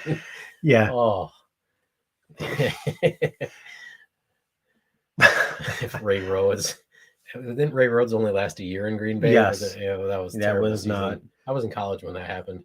It was awful. Did they take Mitchell? Oh, the pick isn't in. No, okay, they're speculation. Okay. But I think you're right. I mean, I could definitely see that. That is a sweet fit by Terry and Arnold. Sporting a pink tuxedo. Nice. Philly needs a long snapper. Yeah, that'd be a good pick for him. Cal, we will get one of the top 3 guys that we were looking at. Absolutely. At this point in time, we are going to get one of those top 3 guys that we're looking at. So I don't think the Packers for at sure. this point, they don't trade. No, they're going to stand pat, and I think they're going to end up with a really good cornerback, or for us, Cooper DeJean. That's I think who we want. I think that's who they want too. If Cooper DeJean falls to the Packers at 25, I'll be ecstatic. I am celebrating. That would be great. If Guda takes quarterback. Yes, I don't think so. Here's the thing about Gutekunst. He is a very good general manager. Yeah. Legit. He gets a lot of hate. He gets a lot of hate. And the dude, he's proven that he is a legitimate. He knows how to build a roster. He does, man. And Jordan Love is certainly the dude that they're going to be riding for quite some time. So it's not quite time to be thrown in the towel with Jordan Love to start developing a quarterback underneath him. So they're certainly not taking a quarterback anytime soon. I go on Bleacher Report, right? They have the community section where you can read a lot of the comments, and who put that on there about drafting a quarterback? It was Therapy Socks. Yeah, there's people who talk about all the time that Goody's going to draft a quarterback in the first round. Like, yeah, I mean, I know. Obviously, some of it is probably PTSD from the Aaron Rodgers time when they drafted Jordan Love, but quite early for that. But here's the thing: so when did the Packers take a wide receiver in the first round? When did they go and get a weapon to complement Jordan Love? This year? No, they won't do it. Oh, they're not going to do it this year. But I think it's going to happen. It's just a matter of when. Yeah, an offensive. But they're so set offensively that there's just no need for it right now. Right, I agree. I think defense is the way to go, and I think that's what they'll do. I'll be shocked if they don't. Yeah, but like somebody said earlier, Goody surprises us every year. Watch him take a receiver. Can you imagine? No, I mean, I would throw the computer and then watch them take a receiver and then trade back up into the first and then get Cooper DeJean. Hey, there you go. Now I'd be happy. I would be happy. Baking with beans. What positions do the Packers need? I think we've kind of touched on that. Defensive back, defensive linebacker. Just not. But we need to wait till the second round for a linebacker. Yeah. Defensive tackle. Are you going to do a round 2 and 3 live stream? No, I am not. Oh, please don't be Cooper DeJean Eagles. I don't think it's going to be. I see them taking Mitchell here. I think one of the guys, it's going to be one of the guys that we want is going to be off the board with this pick, unless a curveball is thrown. With the 22nd pick in the 2024 draft, the Philadelphia Eagles select, is it Graham Barton? That'd be something. That'd be a good pick. I mean, yeah, like I said, Jason Kelsey retiring. I am shocked at how many guys are still here that I wanted for the Packers. I didn't think that there was going to be. That's why I think you're going to see them stay.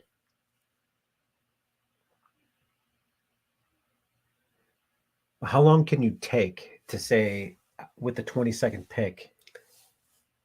You got to vamp a little bit, and I think he enjoys the spotlight. So yeah, he does. He's always. Dude, they're like, come on, like, what are we doing? Here we go. Are you kidding me? From Australia, we have to announce this pick for the Eagles. Okay.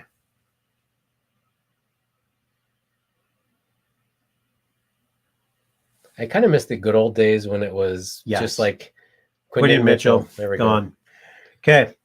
Mitchell, Uper, love it. Mitchell to the Eagles. I need to start looking at this first. Vikings. Yeah, so Quinton Mitchell, a guy that I would absolutely have loved in Green Bay. He's gone. He's off the board. This is the best corner in the league. This dude can man up. So this is going to be a guy that the Packers are going to have to face in Brazil. Yeah, that's right. Week 1, which what an honor for the Packers to be playing in Brazil. Pretty cool. I think it's way cool. I mean, Yeah, it's like a Friday game, right? yep, Friday game. So It's going to be a really good match, and you got Quinion Mitchell is going to be out there, but again, he's going to be very raw. But at the same time, the guy can cover anything. I think fits good within the Philadelphia defensive scheme too. So yeah, that's dangerous in that system, and that's a good team already. yeah, they're 1 year removed from the Super Bowl. Yeah. So, and then just a complete collapse at the end of last season. So, yeah, it's a great pick for the Eagles. Man, the Packers are now on the visual board. You got Jacksonville, Dallas, Green Bay. Jacksonville's on the clock. Jacksonville traded back with the Minnesota Vikings. So Vikings trade up. They take D-line. Good pick for the Vikings. Yeah. So now you got Jacksonville on the clock. What are they gonna do? I got to be honest, I don't know much about Jacksonville. No, I don't. I wouldn't be able to tell you. I would say maybe defense. they're going defense in my opinion here, and my fear is that maybe they take Terry and Arnold. I would be okay with that. Honestly, if I had my choice between Terry and Arnold, you got Quinion Mitchell and then Cooper DeJean. Like I'm Terry and Arnold is my third option of a guy that I want there. So I'm trying to find some stuff here. yes, I hope Brazil offers security for that game as well. If you've ever been to Brazil, it's for quite some time. It's been, pretty crime ridden.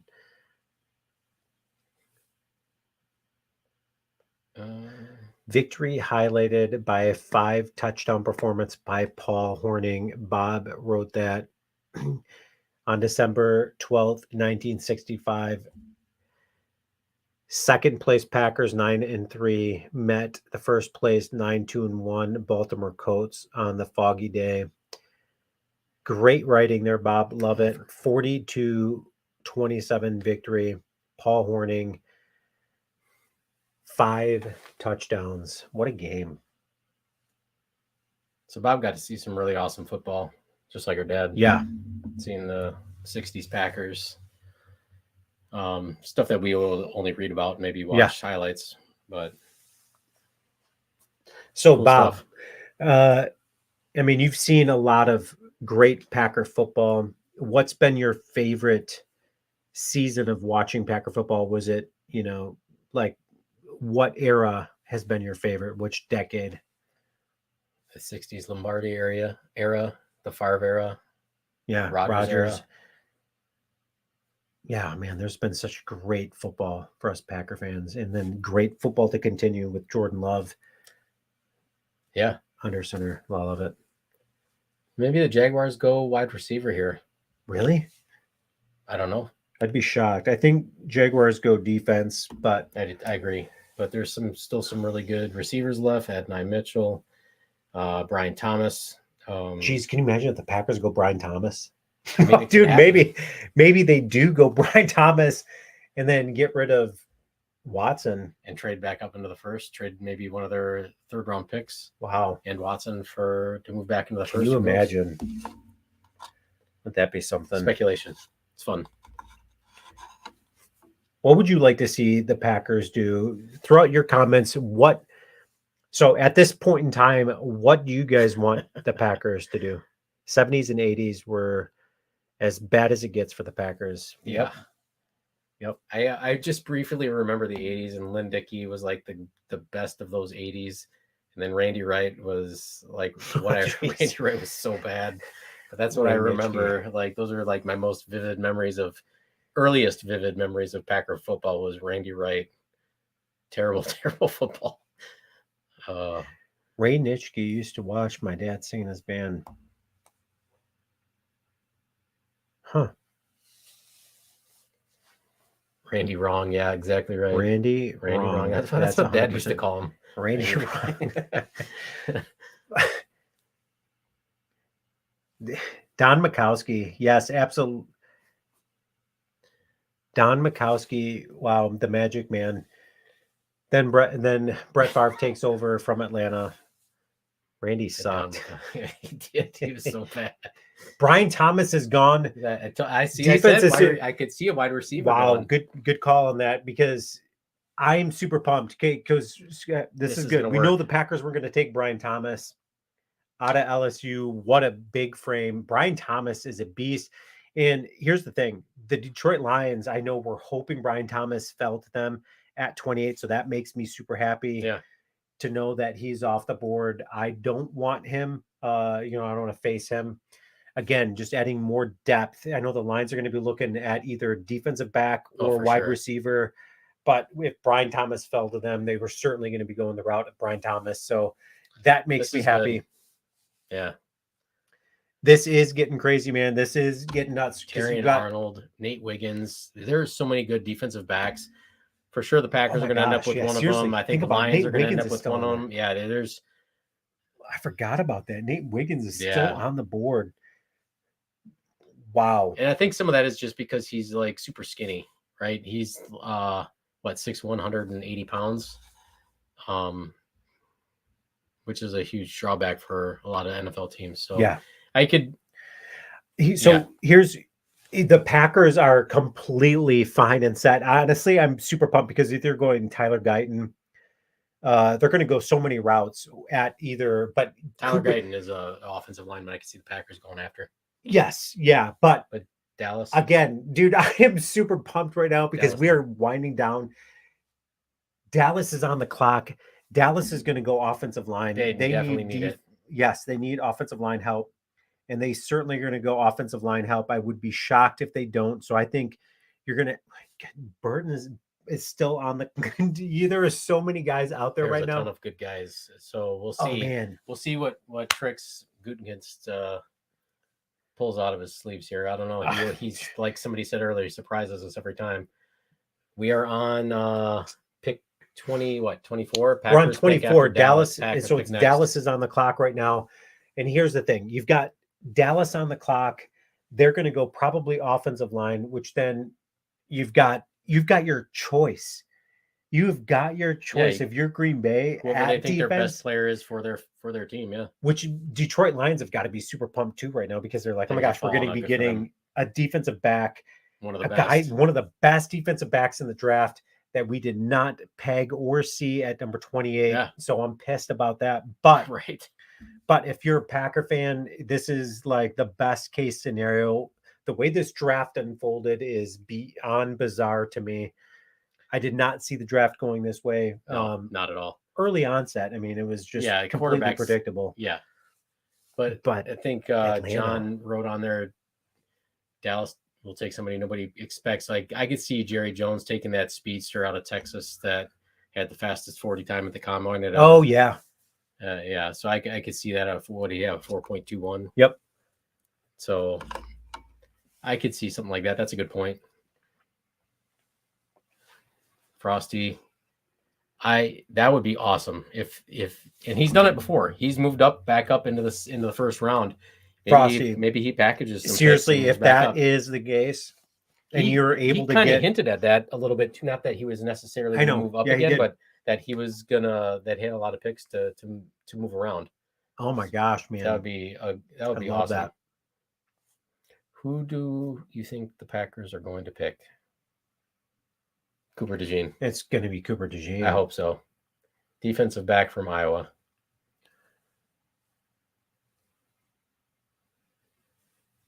Love it. Thank you, Mason Crawford. Look at this, man. You're getting some shout out right here too, man. Subscribed. Great stream, brothers.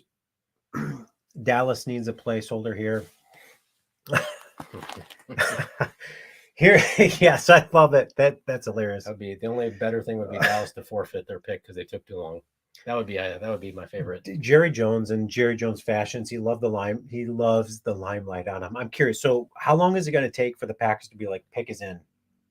Probably not long. If it's Cooper DeJean, I think that it'll be like really fast. Unless they entertain, as somebody else mentioned, like trading down.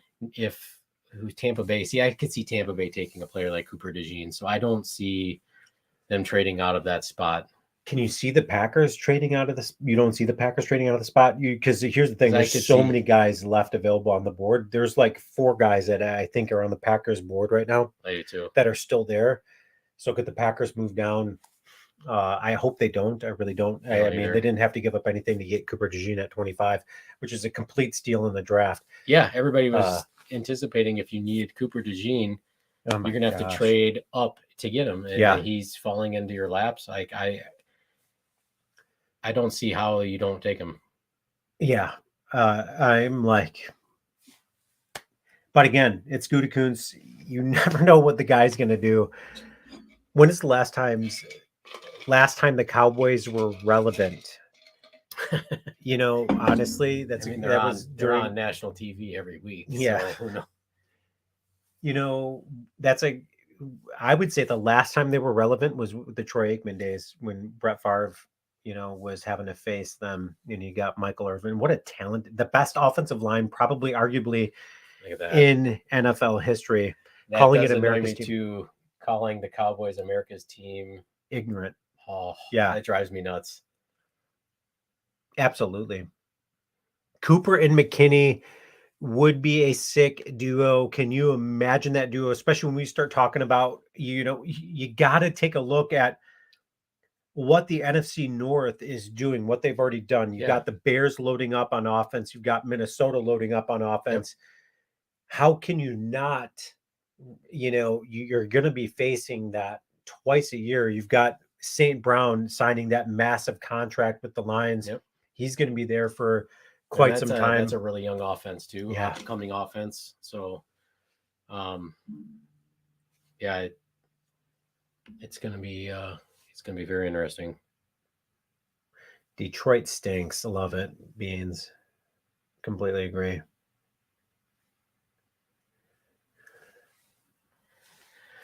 Lions pick is in. What? Oh no, please. Come on. Are you freaking serious? You guys know. If they take Cooper DeJean, I'm going to lose my mind. The Detroit Lions pick is in. I got to look up and see what they traded for this. Oh my gosh, dude. Okay, so I hate the Lions with an absolute passion, and the Lions Cowboys traded out. Trade up. Well,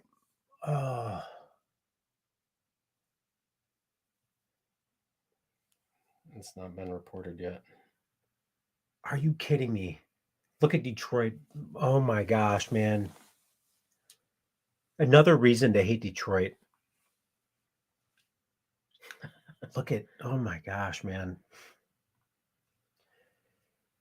Super frustrating. So again, somebody in the NFC North trades up. So NFC North, so you've got the Bears taking number 1, taking number 9. Surprised the Bears didn't trade or do anything with that 9 pick. So you've got the Bears 2 picks in the first round. You've got Minnesota trading up. Didn't they trade up? Minnesota traded up 1 spot. So you've got Minnesota trading up.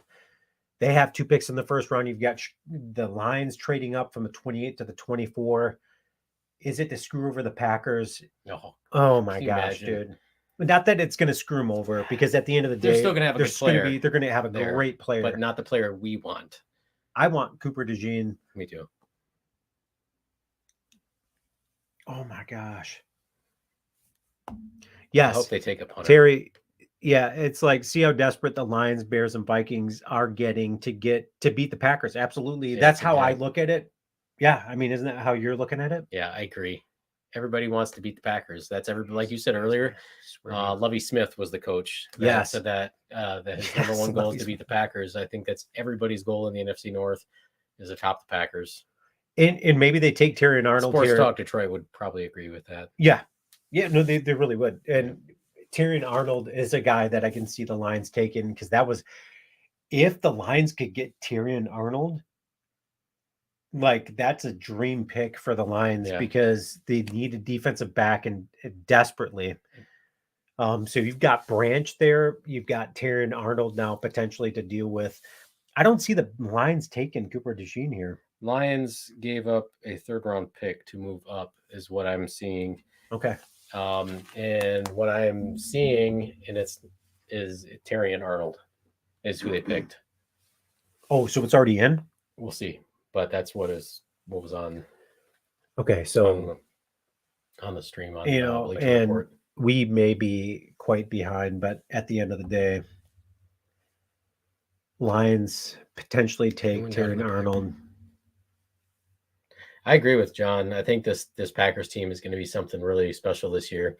To do what they did last year, like who would I definitely didn't think they would have been playing in the a couple minutes away from the NFC Championship game. I mean, unbelievable, especially with that defense, that defensive coordinator, so bad, and they gelled at the right time. You know, so Ray, I believe, is one of those guys out there that was sending comments out there with, you know, just saying, hey, listen, don't not talk about the Packers making the playoffs, because there's a lot of people that started commenting on my channel of just like, hey, listen, stop talking about the playoffs. Packers aren't making the playoffs. It's not going to happen. I was probably one but of those they were people. No, I mean, the Packers were hanging on, and I'm always one of those optimistic fans of like, all right, listen, like if there's a mathematical chance to make the playoffs, why would you not want to make the playoffs? Yeah. Packers, the youngest team in the NFL. Gutekunst shows he puts together quite a squad. Packers gel so great together. Yep. They're only getting younger, like you stated earlier. Packers getting younger. And with the 24th pick that the Lions traded up in the draft, the Detroit Lions select Terry and Arnold. Arnold. Frosty claims it. Arnold to the Lions. Terry and Arnold, a Detroit Lion. It's a good pick. Yeah. Terry and Arnold, that's one of those guys. We want to see for Lions for sure. No, because he's arguably one of the best, probably the best. Some people would say the best cornerback in the draft. Quinyon Mitchell, I think, was the consensus. Mitchell and some Arnold, people would say Arnold, best cornerback in the draft. Certainly Mitchell and Arnold out there as best cornerbacks in the draft. And you've got Cooper DeJean, shockingly still out there as a guy that is just an all-around beast and a stud, a guy that you can move around. I actually don't like Cooper DeJean as much as a corner. I think he's going to be a better safety in Hafley's system. And I think that's where he'll end up. Yeah. Send a cheese hat to Cooper. Terry, if you know something, did they take him? I really hope that you're right. Well, looky here. What do we have brewing now? Go Pack. Man, I'm telling you. Well, let's see. Packers will have one of the best safeties in the NFL, so the Lions can have Arnold. Absolutely, Frosty. I'm with you on that. If the Packers have 8 minutes and 25 seconds on the clock, hey, listen, Packers could go offensive line here. They could. Barton's still out there. Wouldn't shock me if the Packers go offensive line here. I hope they don't. No, because there's going to be good offensive line help. There's I think a glaring need on safety. Yeah. And I think that's what the Packers really, really need. Unless they take Edgerrin Cooper, linebacker from Texas. Oh my gosh, no. Yeah, I want him. I want him in Green Bay, but not this early. I mean, well, they did that with Quay Walker. So gosh, can you imagine? You can't pass up a talent like Cooper DeJean. On the clock. That pick is in. So that didn't Packers take long. Pick is in. They didn't take long. The Packers pick is in. And here's the frustrating thing for me as a Packer fan is the Lions are dominating. Spencer Brand. Yes. Sports Talk Denver chimes in. Oh, Spencer. That's who they picked. Wow, can't believe it. Packers drafted the QB. You got Sports Talk Denver in here hackling, just jealous that we've got a quarterback. You know, they've got a quarterback now. They did draft a quarterback, so Bo Nix going to be their future in Denver, which, you know, I mean, that's not all bad. So Packers pick is in. Again, another reason to hate the Lions, because the Lions somehow find a way to get ahead of the draft is in Detroit. They're focused on this pick. Everything's surrounding, you know. Oh my gosh. Let's go.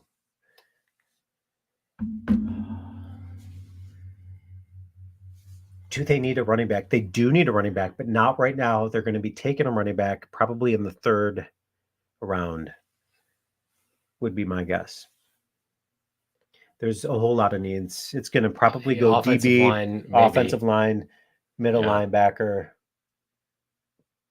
then running back, Yeah. or defensive line. who knows? Honestly, who's still out there? Minnesota's. I could see us taking him in the 2nd round. Their DB. Cooper DeJean. Let's go, Cooper. Let's go. Come on.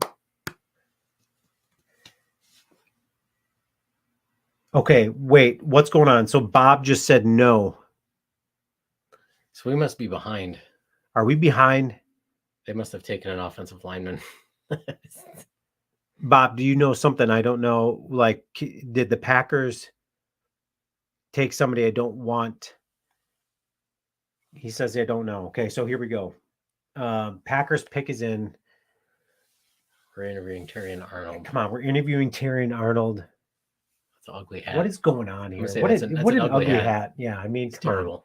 Seriously, so here's the thing. The Lions came out with some new colors, new jerseys this season. I hate the Honolulu blue.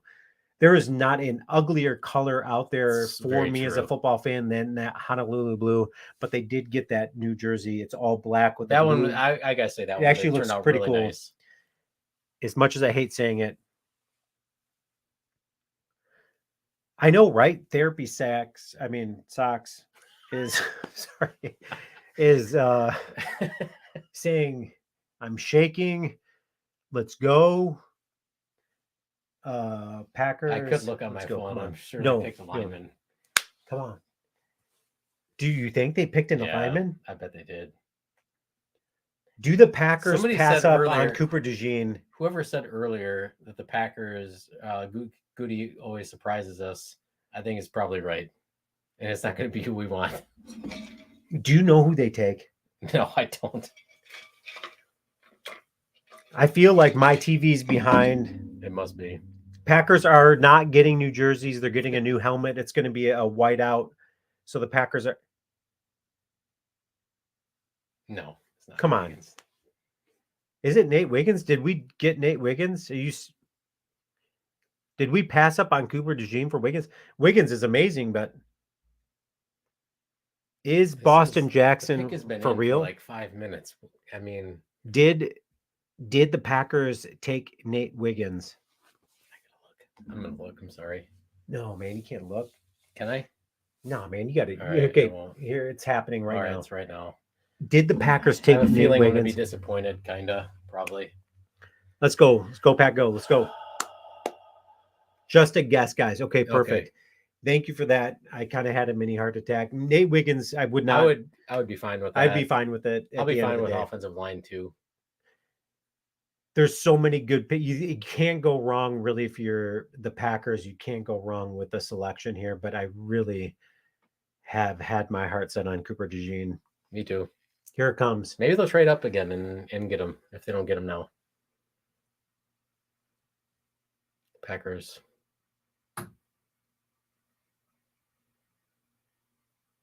Stop talking and say the freaking pick.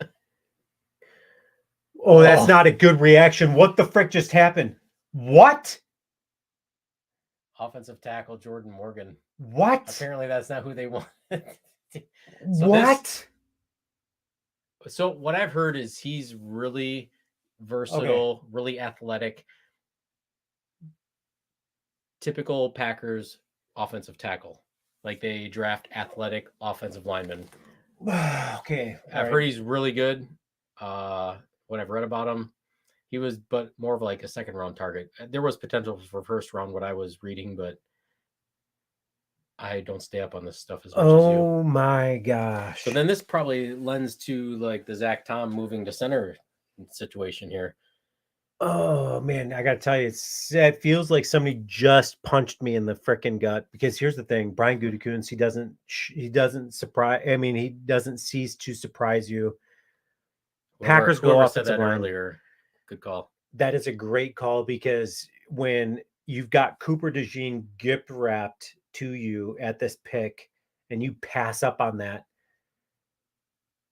This dude, I know. Here's the thing: they must be like sure set. Zach Tom is moving to center. Probably. They've got Jordan Morgan. Is he NFL ready right now, or is he a project? Because I don't know. I've read mixed emotions on that's it. what I've same. Has anybody out there I just heard seen he's really athletic. 10 more picks to go? Good point. Here's the thing: 10 more picks to go, and would the Packers trade up to take a Cooper DeJean? They look right happy now? that they got their guy. That has to be their guy because Wow, Gutekunst and the Packers staff and scouts are super happy, and Lions fans are laughing right now. I just spilled water. I'm pissed. I got to be honest with you. I'm not happy, but I'm not. Dude, here's the thing: there was so much talent out there. There's some good safeties too, still. All right, so if they don't take Cooper DeJean, Jaden Hicks is another one that's talked about as a second or third round option. The safety from Washington State, somebody who would be like a box safety, come down, play the run, blitz. I think would be a great fit alongside Xavier McKinney. From like some of the highlights that I saw, not that I'm a big Washington State guy, right? Obviously, but yeah, there's some really good options that they have there yet still. Did not. Okay, so we've got Frosty did not see that coming. He's athletic, will be 2 years removed from injury. What? Yeah, do you have a knee injury? I thought I read somewhere like an ACL or something to that effect. But yeah, everything I read, really athletic offensive lineman, which is who the Packers usually draft when it comes to O-line. It's athletic guys that are always tackles. Doesn't necessarily mean they'll play tackle. I think he will. Man, the Packers, but he's like a 6'6" guy, right? 6'5", 6'6". Yeah, well, and here's the absolute worst pick for the draft. Here's the thing: every year I get super excited about the Packers drafting, and then I'm like at the edge of my seat. And yes, yeah, Peyton Wilson, linebacker. Yeah, I would welcome that in a heartbeat. Time will tell. NC State. That one. Really? So many injuries, but yeah. Yeah, there's a lot of injuries there. He's super quick, super fast, got a lot of upside. Yeah. I'm disappointed. I'm 2022 ACL injury. I like what Bob had to say. Jordan Morgan healthy, 6'6", 340 pounds. Great motor. Speed, great motor. That's what you're looking for. That is what you're looking for. You're looking for a Bakhtiari replacement, and I'm just. But I think he's going to end up playing on the right side. I think they're going to keep. Yeah. What's his name? I think they're set at left tackle. I don't know why I can't think of his name. Rasheed Walker is going to be their guy at left tackle. Yes. And left guard. Zach Tom moves. I think Zach Tom moves to center. They need a right guard, which I think you have in Sean Ryan, who was a third-round pick a couple years ago. Gosh, dang it, man! And then, seriously, I think that Jordan Morgan, maybe not this year, maybe this year. Who I hope is this year is either they spent a first-round pick on him. Dude, I feel like I'm going to get sick. He better freaking start right away. Because here's the thing: it's like why another letdown? And here's the thing: this happens every freaking year, does it not? It happens every year. We are like left scratching, like, what on earth you passed up on this? I remember passing up on TJ Watt, and I'm like, why on earth would you pass up on TJ Watt when he was gift wrapped to you where he was? Yeah. And the Packers do that here. My only hope in hanging on for the next few picks here is that they trade up. Yeah, that would be. Maybe they trade up and get. They don't need 13 picks or 11 picks. They don't need 11 picks. No, they don't have that many holes to fill on the roster, no. even for depth. But I think Kevin, you had a good comment, good pick. I think it's a good pick. Have faith. Like Goody hasn't steered us wrong. He's built a good roster. I understand the frustration. Yeah. I'm with you. I would have taken Cooper DeJean. I think you could have gotten this guy in the second round, but what do I know? You could have gotten this guy in the second round, dude. All my mock drafts, I mean, like, are you kidding me? You could have gotten this guy in the second round. So I don't understand. And by the time you pick in the second round, so I'm not happy with the pick. I'm really not. I think the Packers could have gotten this dude, if they wanted to in the second round and take in Cooper DeJean here, a guy that's very versatile, a guy that you can move around in the in Hafley's defense. You know, I mean, everybody in the NFC North has traded up. Do the Packers trade up? I think they need The to. Bears stay. They only had 2 picks in the first round. I mean, they had 2 picks in the first round, the 1 and the 9. Then they only have 2 more picks in the 4th round. What do? Do the Packers then? Yes. Yeah, Christopher completely Cooper. I was sold on the guy. Could have gotten the guy in the 2nd, maybe even 3rd round. I'm with you on that.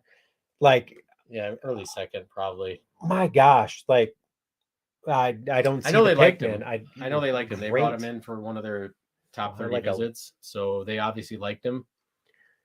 Oh, good, Graham Barton. So hey, so Cooper DeJean's still available. Graham Barton's gone.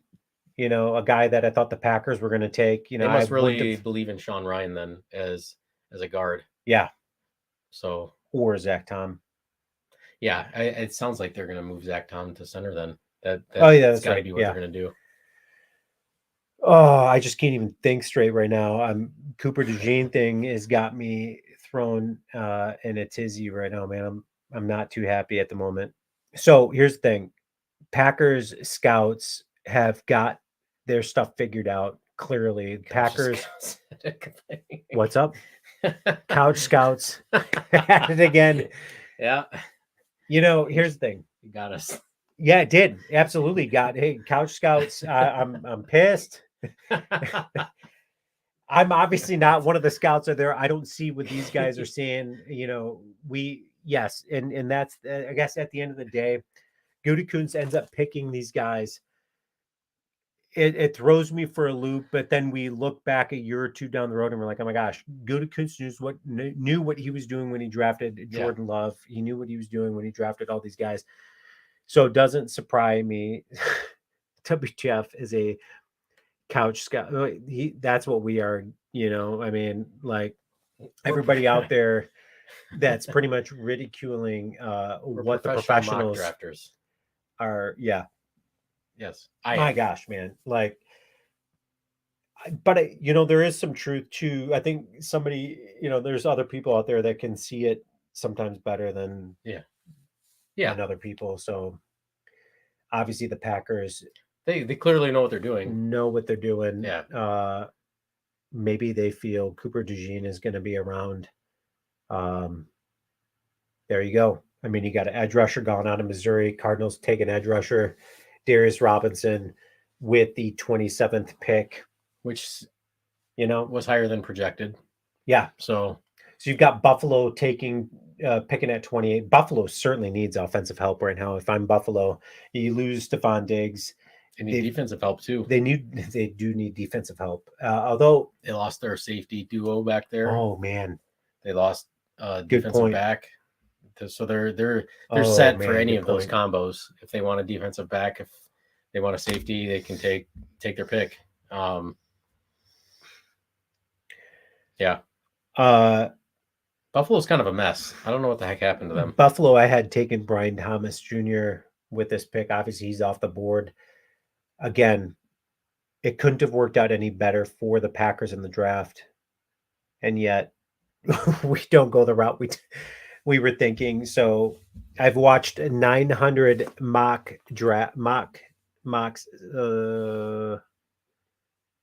I'll never watch mocks again. Absolutely. Here's the thing. And I've watched a lot of mock drafts out there. I watched a lot of stuff happening. And at the end of the day, it's like you don't know until it just unveils, because Gutekunst is going to throw a curveball at you that nobody sees. But at the end of the day, I think he knows what he's doing. Oh, yeah. He's obviously proved that he knows what he's doing. We needed offensive line help.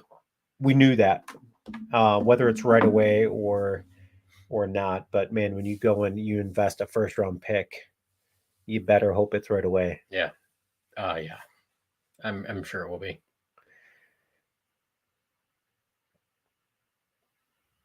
Man. Okay, so Buffalo is on the board.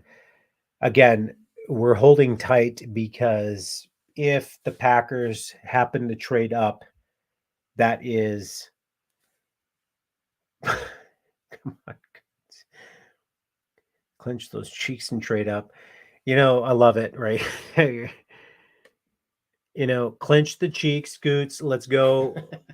Move up in the draft. You've got 11 picks. You got 2 seconds, 2/3.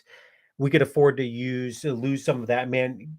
Knowing what the Lions gave up, knowing what Minnesota gave up, they didn't give up much to move up. No, not The at all. Packers shouldn't have to give up too much to move up, especially late first round, right? If you got pick 41, use that and a 4th round pick and move up. Yeah. Oh package man, one of your package 41 and 88 or 41 and 91 and move up to the back up to the top end of the first. So what do you guys think about the player that the Packers selected with the 25th pick at offensive tackle? It threw me for a loop. I think that was a guy that they could have gotten in the 2nd round. He obviously has got a lot of upside, maybe that I don't see, for them to take him where they did. Again, the Packers, they take guys where I'm like, are you kidding me? You could have taken him. It always works out for him, though. But it works out. But again, I sit there when you're like, Gutekunst said he's going to be taking best guy available on the board. Their board seems to not be the same as everybody else. But again, the Packers are always one of the most competitive teams in football for going on like a 30-year stretch. And it's not because they go and spend too much money on free agency. Right.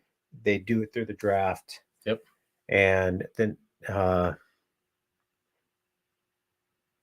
okay, so Niners at the cap, trade with them. Yeah, I mean, I would love, man, if the Packers could move into the 1st round and get something. There's still a lot of great talent out there that's 1st round worthy. But Jordan Morgan, everything that I've read about him, super athletic. He's a big guy, fast mover. Typical of what the Packers have traditionally drafted in their tackles, on offensive tackles. So I think he will be a good fit. They brought him in for, I think I said that earlier, one of their top 30 visits. So they obviously liked him. Other podcasters and YouTubers have talked about Jordan Morgan to the Packers, maybe not in the 1st round. Yeah, right. As a good Packers type, a good type of player that the Packers usually kind of go after. So, athletic, tested really good in the combine, which is something that Gutekunst always goes after, is a high RAS guy. So the good point, man, and that's the thing, is Packers obviously saw something with this guy. They brought him in. They saw the potential there, and we don't know what happens behind closed doors. We don't see what the Packers scouts see or what the coaching staff sees. So obviously he showed something to the Packers that we don't know or not privy to. But I love the comment right there. Yeah, the cheese hat guy emotion was classic. I think it's exactly kind of how we felt. Like, I mean, really, like.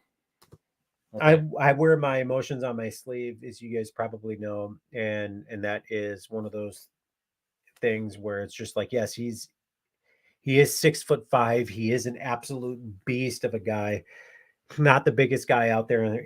When we start talking about offensive line, traditionally like those. No, I mean super tall guys, right? So 6'5" seems to be like their top threshold. Yeah. Of all the people that they've drafted, like they do have Caleb Jones on there, who's a 6'7", 6'8" guy on the roster, but he never seems to break through, right? So everything that I've heard and read is usually with guys that are that tall, it's hard for them to bend, right? Yeah, and they lean too much, and so that they're easily kind of maneuvered around. So yeah, he's a big guy. One of the bigger guys that's on that O-line right now. So, but the Packers kind of keep it between like 6'2" and 6'5" for their entire O-line. And I think that's for positional versatility, right? So they can kind of shuffle guys and truly start their best 5 and not like, oh, this guy's only an offensive tackle. This guy's only a guard. Their guys can kind of mix and match. That's one of the things I love about the Packers O-line is their guys can mix and match across all positions. Right? Yeah, right. For the most part, almost all of them can. So Oh, there we go, Bob. Put some Love it, RAS Bob. stuff. Thanks. So Jordan Morgan's combine results: 40. He ran a 5:04. 10. So yeah, I mean, he did some things out there which were pretty wowing. The he's got some stuff, and I don't mean to like downplay. And Sports Talk Detroit chimes in and is like, why not Cooper DeJean? Yeah, exactly. Okay, so I here's the agree. thing. Watch I would have Kansas City taken Cooper trade up to DeJean take him. if, oh my gosh, man. You know, Detroit trades up. Tyler Nubin, yeah. So that's the dude, Minnesota. Tyler Nubin's still out there. TJ Tampa's another good one. You know, Tyler Nubin. I really want Tyler. I was actually going to be super psyched if the Packers got him in the second DeJean and then Nubin with the second round. I would have absolutely loved that because I mean, just adding more depth to your defense. Maybe that still happens. In the second round. Who knows? I think Nubin's going to fall because he tested bad, but his tape is awesome. He's an amazing football player. I like Nubin a lot. I think. I mean, if you're so Sports Talk Detroit, why not Cooper DeJean? Detroit's got to be super ecstatic with what they did. Obviously, not giving up much to go and get the guy that they wanted. They got a steal. Packers are going to have to face that in their secondary, and you got Branch there. Detroit and Green Bay, probably the two best draft classes last season. Yep. Is that going to reign true this year for the Packers? Are we going to be looking at this pick LaFleur over McCarthy? Yes, absolutely. McCarthy. McCarthy was one of those guys McCarthy, that he was good. Few that did, but he just wasn't. He never really completely predictable. Yeah, he wouldn't adjust. There was no in-game adjustments, halftime adjustments, but LaFleur actually does adjust. What do you guys think about the Packers picking tackle in the first round? I still think it's a good pick. It's not who I wanted, but I think it's a good pick. It's definitely a position of need, in my opinion. It is. No, I mean, we knew it was offensive line. It was going to be tackle and secondary. So it was going to be one of those two areas. They addressed one of those areas. I'm not happy because Cooper DeJean was available. So it's like, okay, like I'm throwing a little pity party here, but at the end of the day, they go and get a guy. Chiefs pick is in. Did the Chiefs trade up? Yeah, they did. Son of a dude, I'm telling you. Another reason to hate the Chiefs fan, and John, if you're still around, you're going to be hearing about this from your neighbors. Hands down.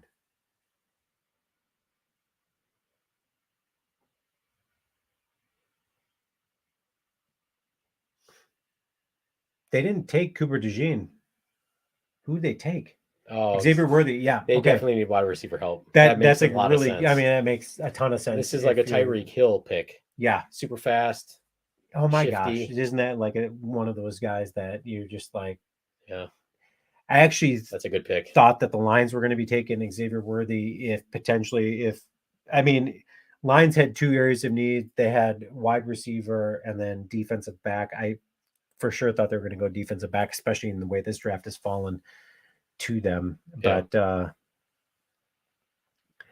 well, here's the thing, and Bob has a point. Well, if he can make it 15 spots by any luck, the Packers could get DeJean. But man, I really hope by that point in time the Packers trade up. If he continues to fall, maybe they trade up to the beginning of the second round. Yeah, and they don't have to give up hardly anything compared to what they had. They've got so many selections. Yeah, they've got so many picks. Man, you trade you trade your later second round pick and a fourth or something to move up. Yeah, and a fourth or a fifth to move up. So, I mean, I wouldn't be upset about that at all. Maybe we do look back at this and like, hey, listen, it ended up working out. Packers. It seems to be the way it usually goes. It is. I mean, that's the thing. And every year I have the same reaction.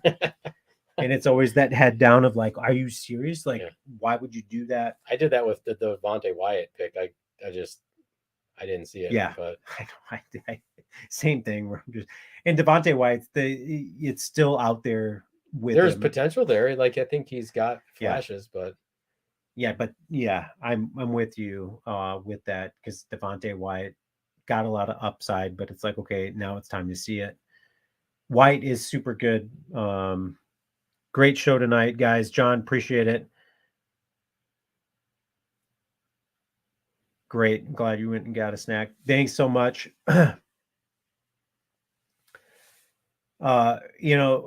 we're holding out until the end of the first round. Cooper, man, Edgerrin Cooper is one of those guys that absolutely. I think they need to go up and get him. Yeah, if he's not their first pick of the second round, I don't see him making it much past. Yeah, so 50. Here's the thing: is like if you're the Packers right now, make it to their second round pick, and there's not many good linebackers in this draft. No.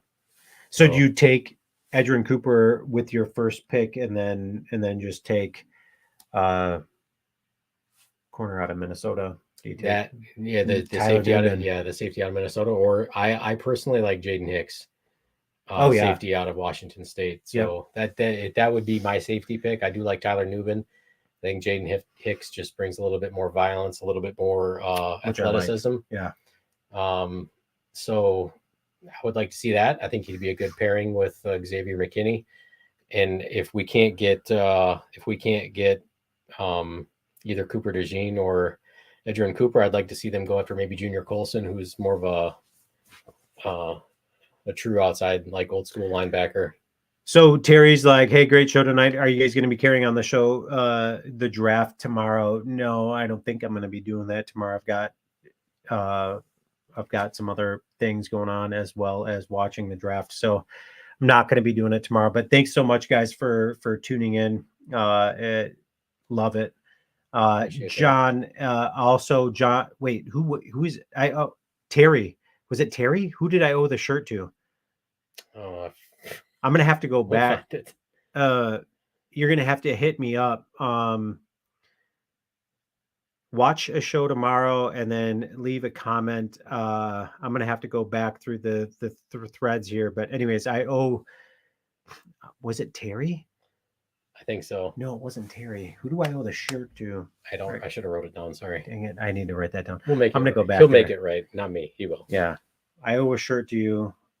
Thanks so much for tuning in. Again, we're going to stay around just in case the Packers do something. So what's this? Buffalo trades. Did Buffalo traded back? Oh yeah, we know that. Yeah. They traded back and they picked up Tyler Guyton, which was a potential pick that I liked for the Packers as a tackle. Yeah. But one of those bigger guys that we talked about, I think he's 6'7", 340. He's a big dude also. Yep.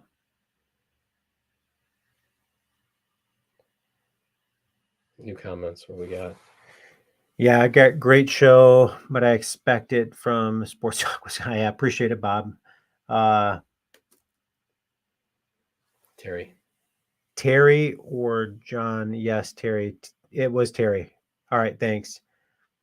Perfect. Terry's getting a shirt. Yes, it was me. He wants to know how to get a hold of you. Yeah, so leave a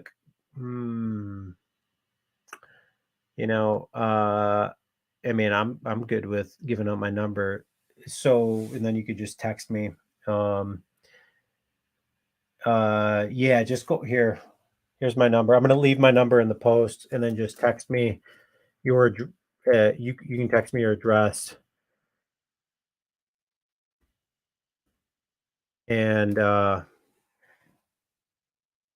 text me your address and then I'll get you that shirt. So why are the Cowboys celebrating right now? They got Tyler Guyton. Well, it's a good pick for them. They needed some line help, and I think he's going to be a good one. So who do the Ravens take, you think? Defensive back, they need help there. I think that's who they take. Yeah.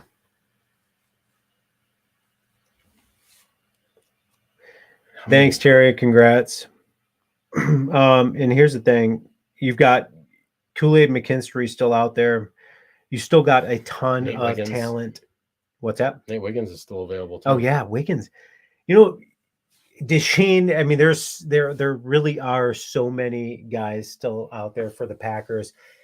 Maybe Brian Gutekunst does, maybe he's just like, hey, listen, I've got to take this guy at. And maybe they don't like at 25. Maybe that was all smoke screen. Can you imagine if it was? No, he's not. No, he's legit. I don't know how you couldn't like him. He Who knows? is legit. So Ravens pick is in, and the Ravens with the 30th pick. Now they're going to go defense here. Be shocked if they don't. Melton is still out there as an option. Yeah, I do like Melton. It'd be cool to have a brother pairing, Bo Melton Yeah, and Max Melton. Yeah. Nate. No, I thought that was Nate Wiggins. yeah, man. Can wait? What Ravens? That's what I thought. That was the name that just popped up on the screen was Wiggins, but it was best available. It's not over. We've still got Melton is out there. Yep. So you've got 3 more picks left: Ravens, San Francisco, Buffalo. And apparently we're doing some song and dance in between each picks here. What is this, a celebration for Baltimore's pick or something, or what? I don't know. I highly suggest watching the draft in mute because you don't know what's going on. It just looks chaotic and crazy. Baltimore is in. Now, Baltimore's a team that just got, even better this offseason. Yeah. Oh, yeah. Derrick Henry's what a fit for them there. Nate Wiggins, Clemson gone. Not surprised. That's a good pick. It's a pick that's classic for Baltimore. Baltimore's defense is just. This is a great point right here from Bob on the Jordan Morgan pick. Yeah, you have to draft according to the design of the team for sure. Great point, Bob. And I appreciate everybody's I'm more of one of those guys that I'm going to get super emotional in the moment and get super frustrated. Jordan Morgan might be one of those guys that we just take a look at and it's like, okay, he's the next Bakhtiari out there. Like he's just that good. He's super good. I don't know. Obviously they know. Let's trade for Aaron Jones. Oh, I'm pretty sure I'm going to trade to the Vikings. That would be terrible. Yeah, that would be hilarious. Yeah, can you imagine that? Screw Frisco, the Vikes, Dallas, the Bears. That's a great comment right there. Okay, Terry, that was you calling through. Good deal. Appreciate it. I saw you calling. Thanks, man.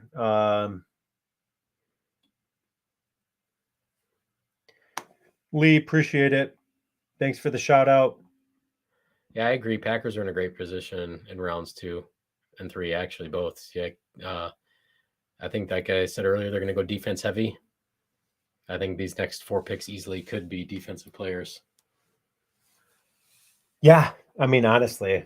I could see them taking a cornerback, a safety, linebacker, and a D lineman, or very easily. There's some good options there, so we'll see. There are a ton of options out there, and at the end of the day, you have to trust Gutekunst. We say that a lot because it's just like he knows what he's doing, man. The Packers know what they're doing. I think I know what I'm doing, but at the end of the day, I'm not out there seeing these guys. Bob, LOL. What's that?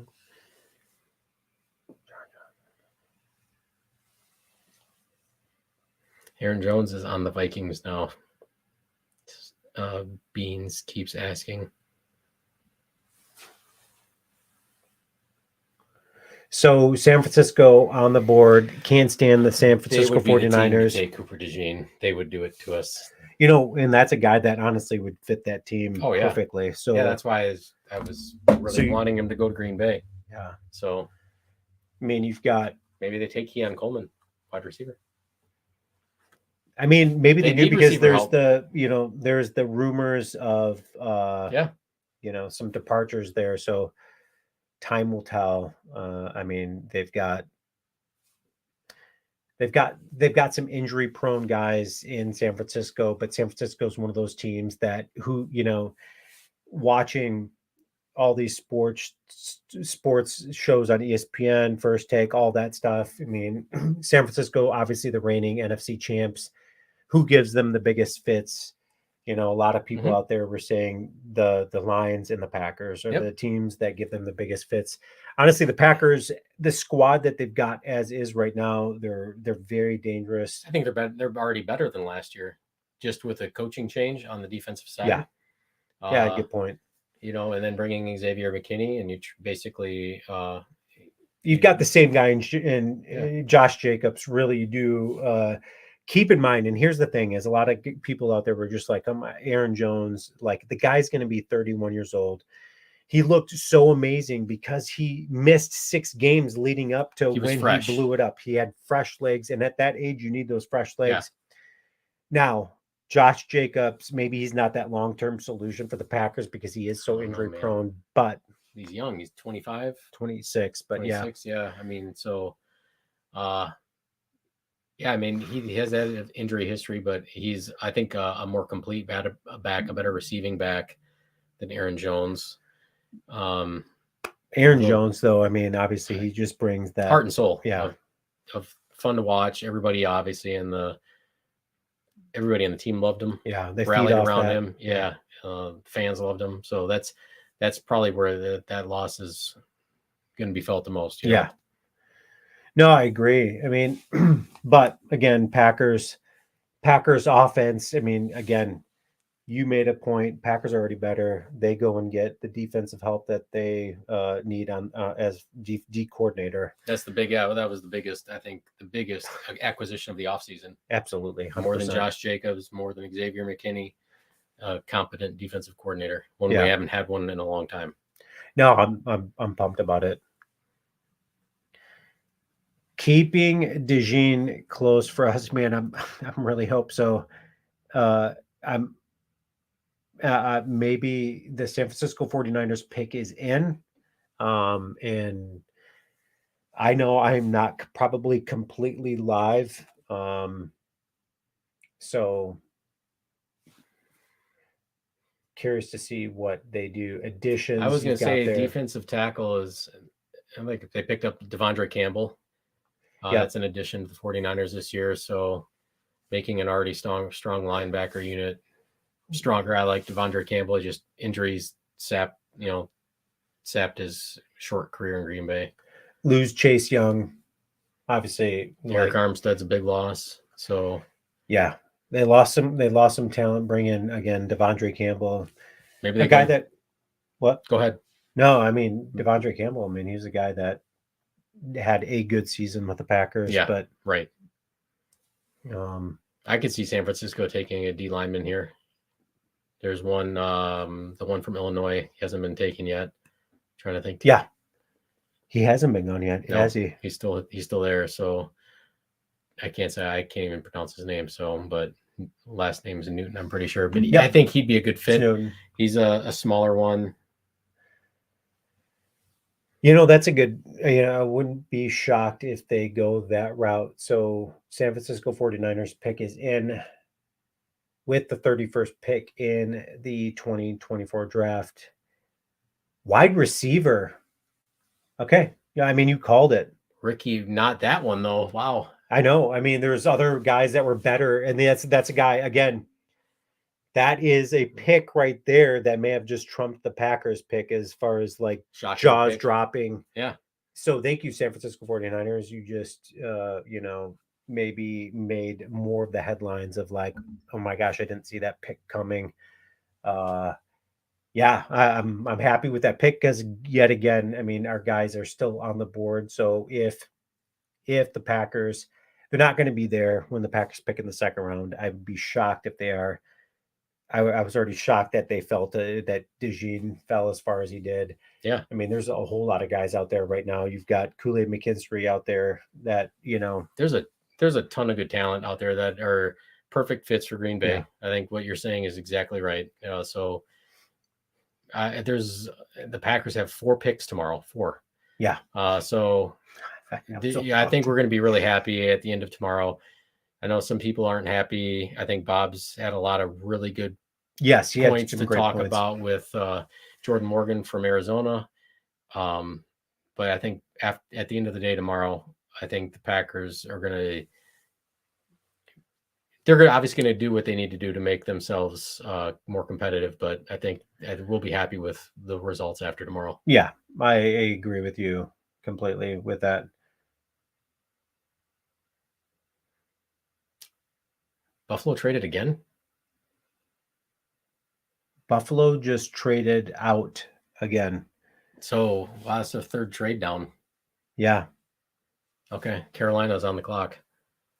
Carolina. Pick No, that's 32 Bryce and Young. 33. What are your thoughts on Bryce Young? I think Bryce Young is like as big as me.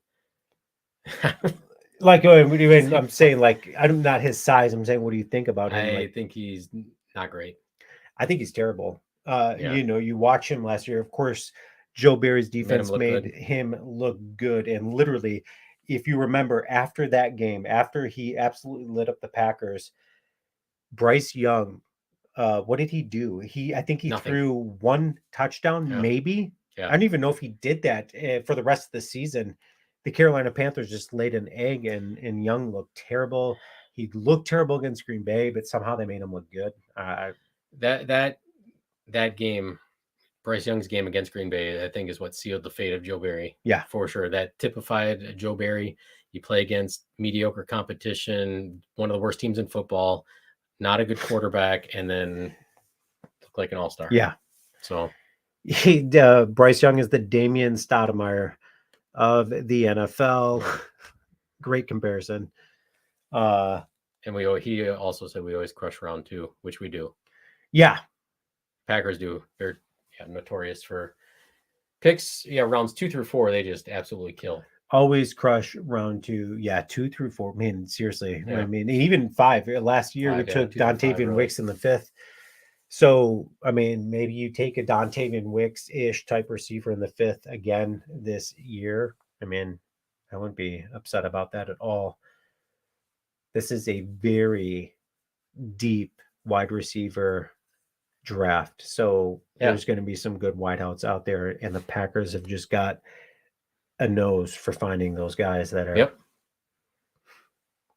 Yeah, Keon Coleman is somebody to keep an eye on. He's a big body type. That's something that the Packers don't really have right now. Yeah. A guy that can he played with Jaden Reed at Michigan State before he transferred out. Yep. And can go up and get contested balls, 50-50 balls. So he can go get it. So yeah, that would be somebody that if the Packers are going to go for a wide receiver, there's a wide receiver out of North Carolina who's a speedster. If they do talk about trading Christian Watson, maybe that's a possibility. At the end of the day tomorrow, who knows? Yeah, and if they keep Christian Watson, I mean, that's a guy that, again, you got the right personnel in office. Hopefully, you got guys that are going to hopefully deal with that soft tissue problem that's been so problematic for a lot of those guys out there, and even Jair's shoulder injury, right? I mean, I don't even know what that was last season. Nobody really knows what that was, but hopefully they can address some of those injuries that kept guys out for so long. Yeah, I really hope they can figure that out because I really like Christian Watson. He brings a dynamic to the team that they don't have. Like you saw the games that he was out, a lot of underneath crossers, out routes, 5-yard out routes. But when he's in, it just opens up everything. So if he can stay healthy, I'd like to see him stay in Green Bay. Yeah. Yeah, no, I would too. I honestly would, because that's going to be a guy, his contract's going to be up. You don't have to pay him a lot of money because he just hasn't proven himself yet. He hasn't put it out there yet. So Panthers pick is in. Panthers could really go for anything here. They should really go for a quarterback.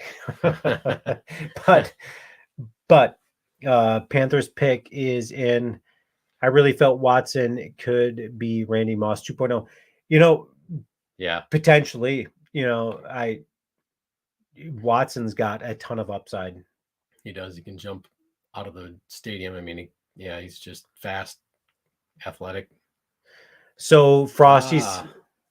That's a good pick. Yeah, good pick. Another receiver gone. Panthers take a receiver. Frosty, I love what you said there. A lot of people saying Morgan could start this fall, can play tackle and right guard. Really? Okay, so Yeah, that, I mean, that would be fantastic. So if Morgan's able to be that guy that turns heads, he obviously did. So I don't see the Packers taking that as a project pick at No, 25. He's got to be able to be implemented into the and system. if Frosty is if that's true, he studied Bakhtiari for a long time. I mean, not a better tackle in modern NFL to learn after. The guy, Yeah. Before his injury, hands down the best offensive tackle I've seen play. Just dominate. So Love it. Hey guys, thanks so much. Thank you so much for yes, another stud wide receiver. Thanks so much for tuning in. yeah, I love it. I would love to do this honestly again tomorrow. But it's going to be a long day. At the end of the day, I'm going to be getting some videos out there. I can't wait to see what Goody Coons does. Or yeah. can I wait to see? Because I don't want to be too completely disappointed. Anyways, thanks so much, guys. Go Pack Go. Have a good night.